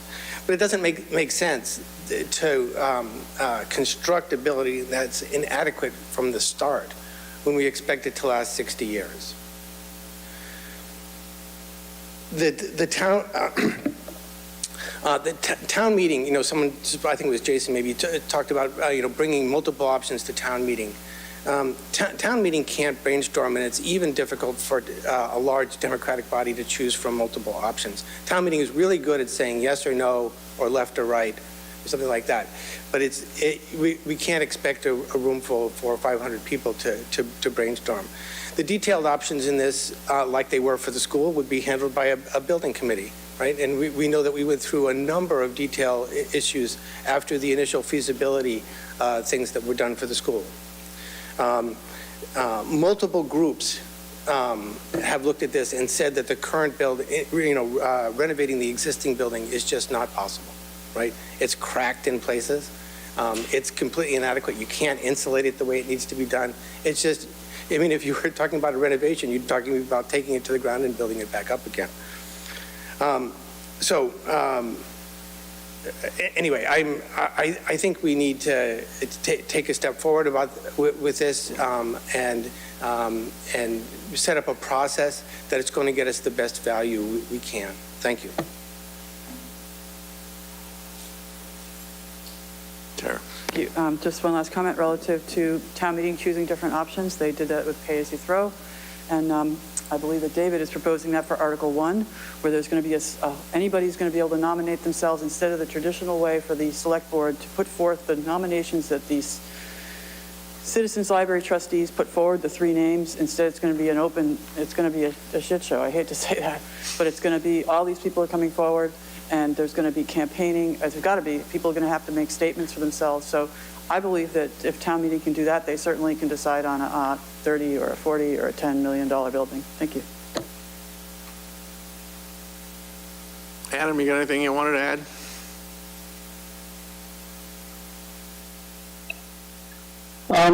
No, I think that kind of sums things up. I kind of wish we'd go back in time and be a little bit closer to all the reports that we put out after each one of the meetings.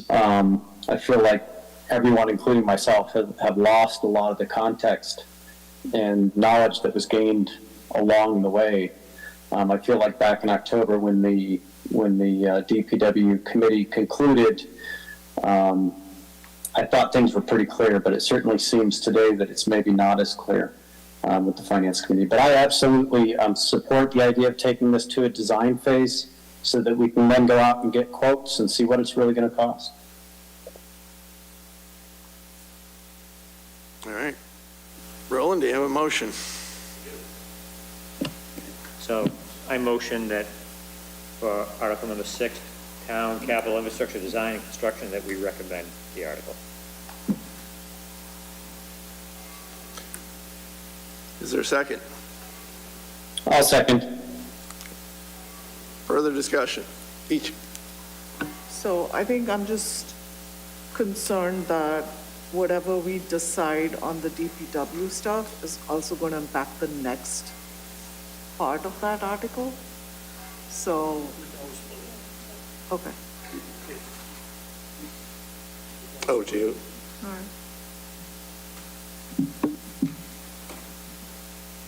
Do you have concern about the Part B? We haven't really discussed it at all, or what impact that would have if it's approved or not approved, so. We can split it. Do you want me to Yeah, amend revise my motion? Steve? Yes. Actually, Steve? Yes. We would only need to split it if the motion fails. All right. Discussion on parts A and B. Did we get a second?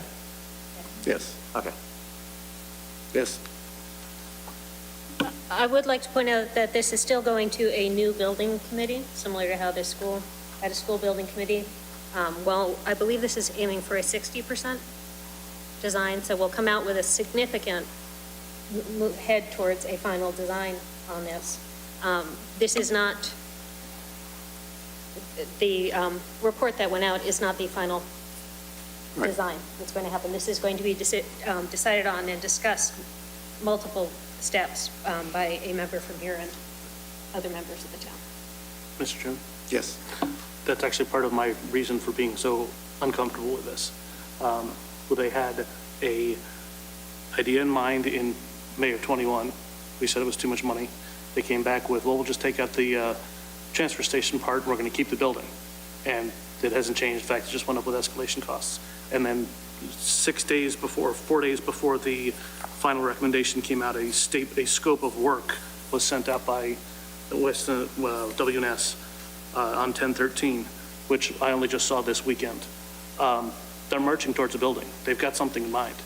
I respect that they said they're going to do their very best, but this is our last opportunity to make sure that we don't have a $35+ million building, if that's not, without having gone through all of the possible iterations of what could go on. If we approve this, then get to 60%, they're off to the races, and I'm not comfortable with that. Yes.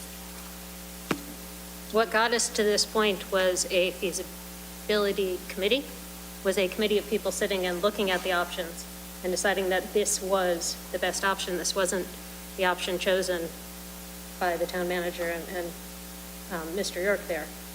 A group of our peers listened to everything and decided that this was the direction to go. So I have faith in that.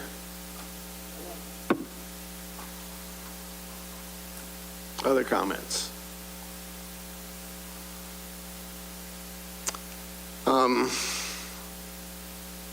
Not happy with the prospect of spending $35 million dollars on this. I do know we have to do something. And I guess I'm getting less concerned about essentially gambling $1.2 million to get some answers than I am with delaying this thing for another couple of years. But it's not an easy question to answer. So with that, I'll say, if nothing else, let's call the roll. Roland. Aye. Scott. Aye. Christine.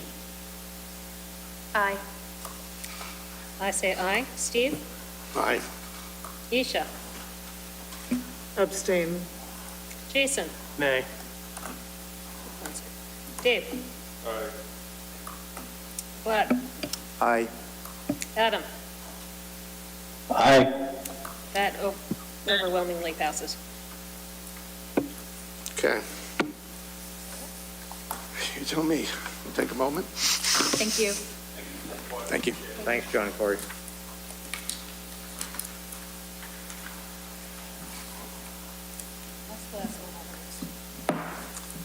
All right. That's the last one. Ish, we have, we did minutes.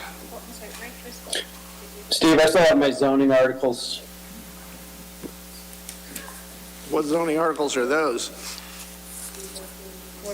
Well, I'm at a disadvantage for knowing the numbers, given that you guys have the latest printed article, and I'm working on one that's a week old. Call them by name.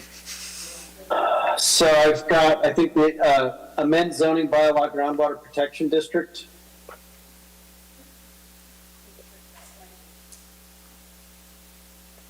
Which one is that? In mine, it's Article 16. Yeah, that's what I have. It's still 16. Yeah, hasn't changed. Why did we, We deferred discussing it earlier today, but I don't remember why. It's because I couldn't find what I wanted to say about it, which I still haven't found. I think I lost it between last week and this week. But what I do have is I was able to find my notes from the answers that the town manager provided. okay. And I think also if you just read the summary of the article, which is that it modifies and updates the groundwater protection district and provides zoning bylaw in order to improve the protection afforded to both the quality and quantity of the drinking water supplied to the residents of the town of Acton. And the questions that I had regarding the article and the way that they were answered from the town manager confer with that sentiment. That it gives us an overlay district in one case to assure new uses and expansion of old non-conforming uses to make sure that hazardous materials are not being introduced into our groundwater in a little bit more restrictive way. Without going into a lot more detail and reading you a lot more things, I would make a motion that we recommend this article. All right, is there a second? Second. Okay, discussion? Questions? Anything? Christine? No? All right. Call the roll. This is to recommend. Roland? Aye. Scott? Aye. Christine? Aye. I say aye. Steve? Aye. Isha? Aye. Jason? Aye. Dave? I apologize, I missed it, so I'm going to abstain. Vlad? I missed it too, abstain. Adam? Aye. Thank you. Passes. Then I also have Article 17, amend the zoning bylaw housekeeping corrections. This article is strictly, as it says, it's housekeeping. It's changes with regards to wording, spelling, grammar, and in one case, specific limitations of temperature ratings on LED light bulbs. I move that we recommend this article. Adam, this has already been moved. This was part of our large consent article. Oh, did you do this as one of the consents? Yes. We did last time. I am very sorry. So while Is that the last one? ranked choice voting, yeah, we did ranked We choice did voting. that. We have no recommendation on ranked choice voting. We haven't done 19 and some of the others. So any of them with the star next to them are consent items, and we voted them as a block in our last meeting?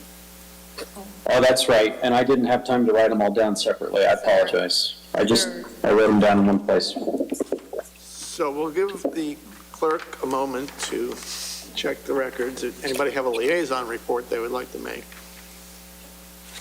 Yes, Christine. Thanks. Not about the AB schools, but Jason and I attended the Minuteman meeting prior to our last meeting and running along with. So the gist of that meeting was a presentation by Minuteman about the possibility of allowing in more member towns. They have had 4 towns come forward and request consideration for access to the Minuteman School District.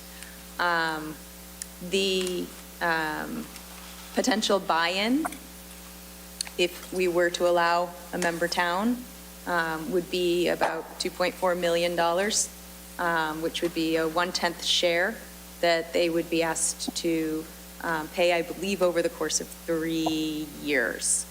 And that would bring us up to 10 districts as part of Minuteman. Or more if we agreed to allow more districts. So many of the people represented from other towns had a strong feeling about not inviting other member towns in if it would end up restricting their students' access to the building. And at this point, Minuteman is at full capacity. So it seems unlikely that we would move forward with consideration of allowing another member town to join. It was something that would bring very minor savings to Acton if we allowed one district in. It was, what, $90,000, Jason? So, I mean, in the grand scheme of things, not that that's nothing, but it's not going to solve a lot of what we have going on in town. The towns who are interested, interestingly enough, are Watertown, Sudbury, Boxborough, and Carlisle. Sudbury, Boxborough, and Carlisle were members of Minuteman prior to the new building construction and pulled out at various times prior to the beginning of paying for that project. Watertown apparently used to send out-of-district students regularly to Minuteman, and which actually was cheaper. But now that there are no more spots, they are looking to be considered as possible enrollees. So nothing moving forward at this point. My guess is it's not going to really go anywhere because, again, Arlington, Lexington, they were very strong about not allowing more students in and taking spots away from their towns. Which it would. Roland. So if they elected or allowed in these towns, then it would limit the number of, it would cut down the slots that are available to the other towns that are already in the district right now. It would, well, so interestingly, they presented this to the town managers of all of the member towns prior to our meeting. And, you know, there were some creative concepts of maybe, you know, you let all 4 of them in, but they pay for a new wing, right, onto the school, which would increase the student population availability. You know, they were just spitballing. But ultimately, you know, the school had a predicted membership before building of 628. It currently has 734 students enrolled. The part that kind of gets me is that these towns elected to leave the district. Now they see the new building and go, oh, we want back in. You're not alone in that. You know, so I find them to be disingenuous in that respect. We were encouraged to think of the children. Christy. I have been pondering that sentiment, that exact sentiment, Roland, and it occurred to me, vocational enrollment is up everywhere, across the country, and everywhere doesn't have a new building. The flip side of that is my understanding that we have such a very small new building is because a number of these communities who were not out before the building was fully approved insisted that this be a smaller building. And that in some ways we are now unfortunately reaping the benefit, and they are also the benefit of that requirement that they put on it. Jason. I just wanted to echo that. The MSBA would not build the school any larger because they did not believe they'd be able to draw people because the region had gone from 16 down to 9. So for people who forced the building to be made as small as it was so that we do not get the efficiencies of the MSBA to then want to come back in when they're not paying these, when we're not getting the reimbursement rate from the state is absolutely ludicrous, and we should never allow them back in. Yeah, it seems to me the school was bigger in its prior incarnation and more students, and it was pegged at that number of students because we lost a little less than half the membership towns. So yeah, there's nothing, I mean, we're doing a disservice to our own students by allowing it because some of them would then be bumped out. We do? Yes. What is it? This wonderful spreadsheet incorrectly says that the Economic Development Committee non-binding resolution was voted on by us. It has not been. And it was not included in our blanket No, it was not. recommendation consent article list. All right. Well, I knew there was a reason to stall for time. It's, Whose article is this? I believe it was Mike's. It was. Since he's the Economic Development yeah. Committee guy. Oh, yeah.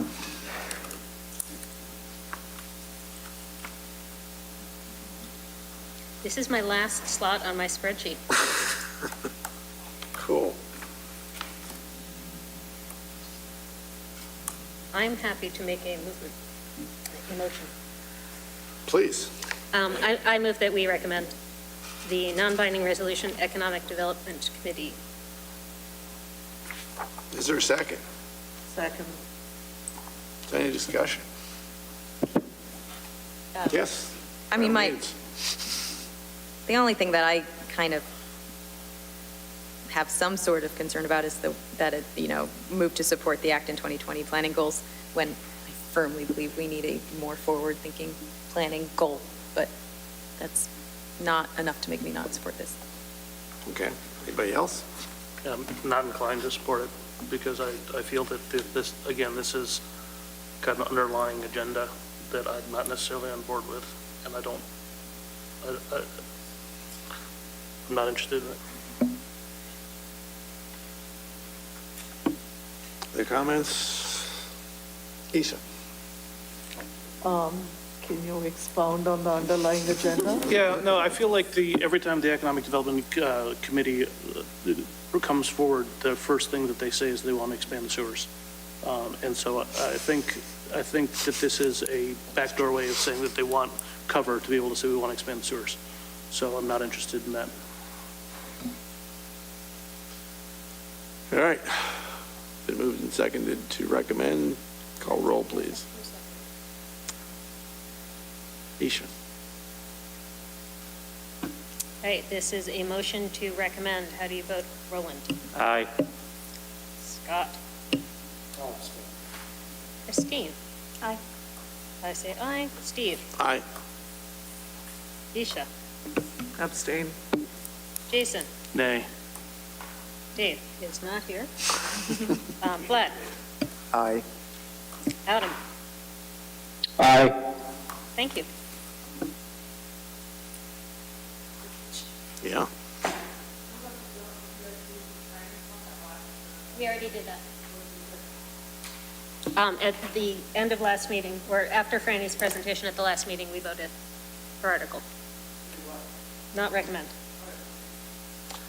Anything else that needs to come before the committee tonight?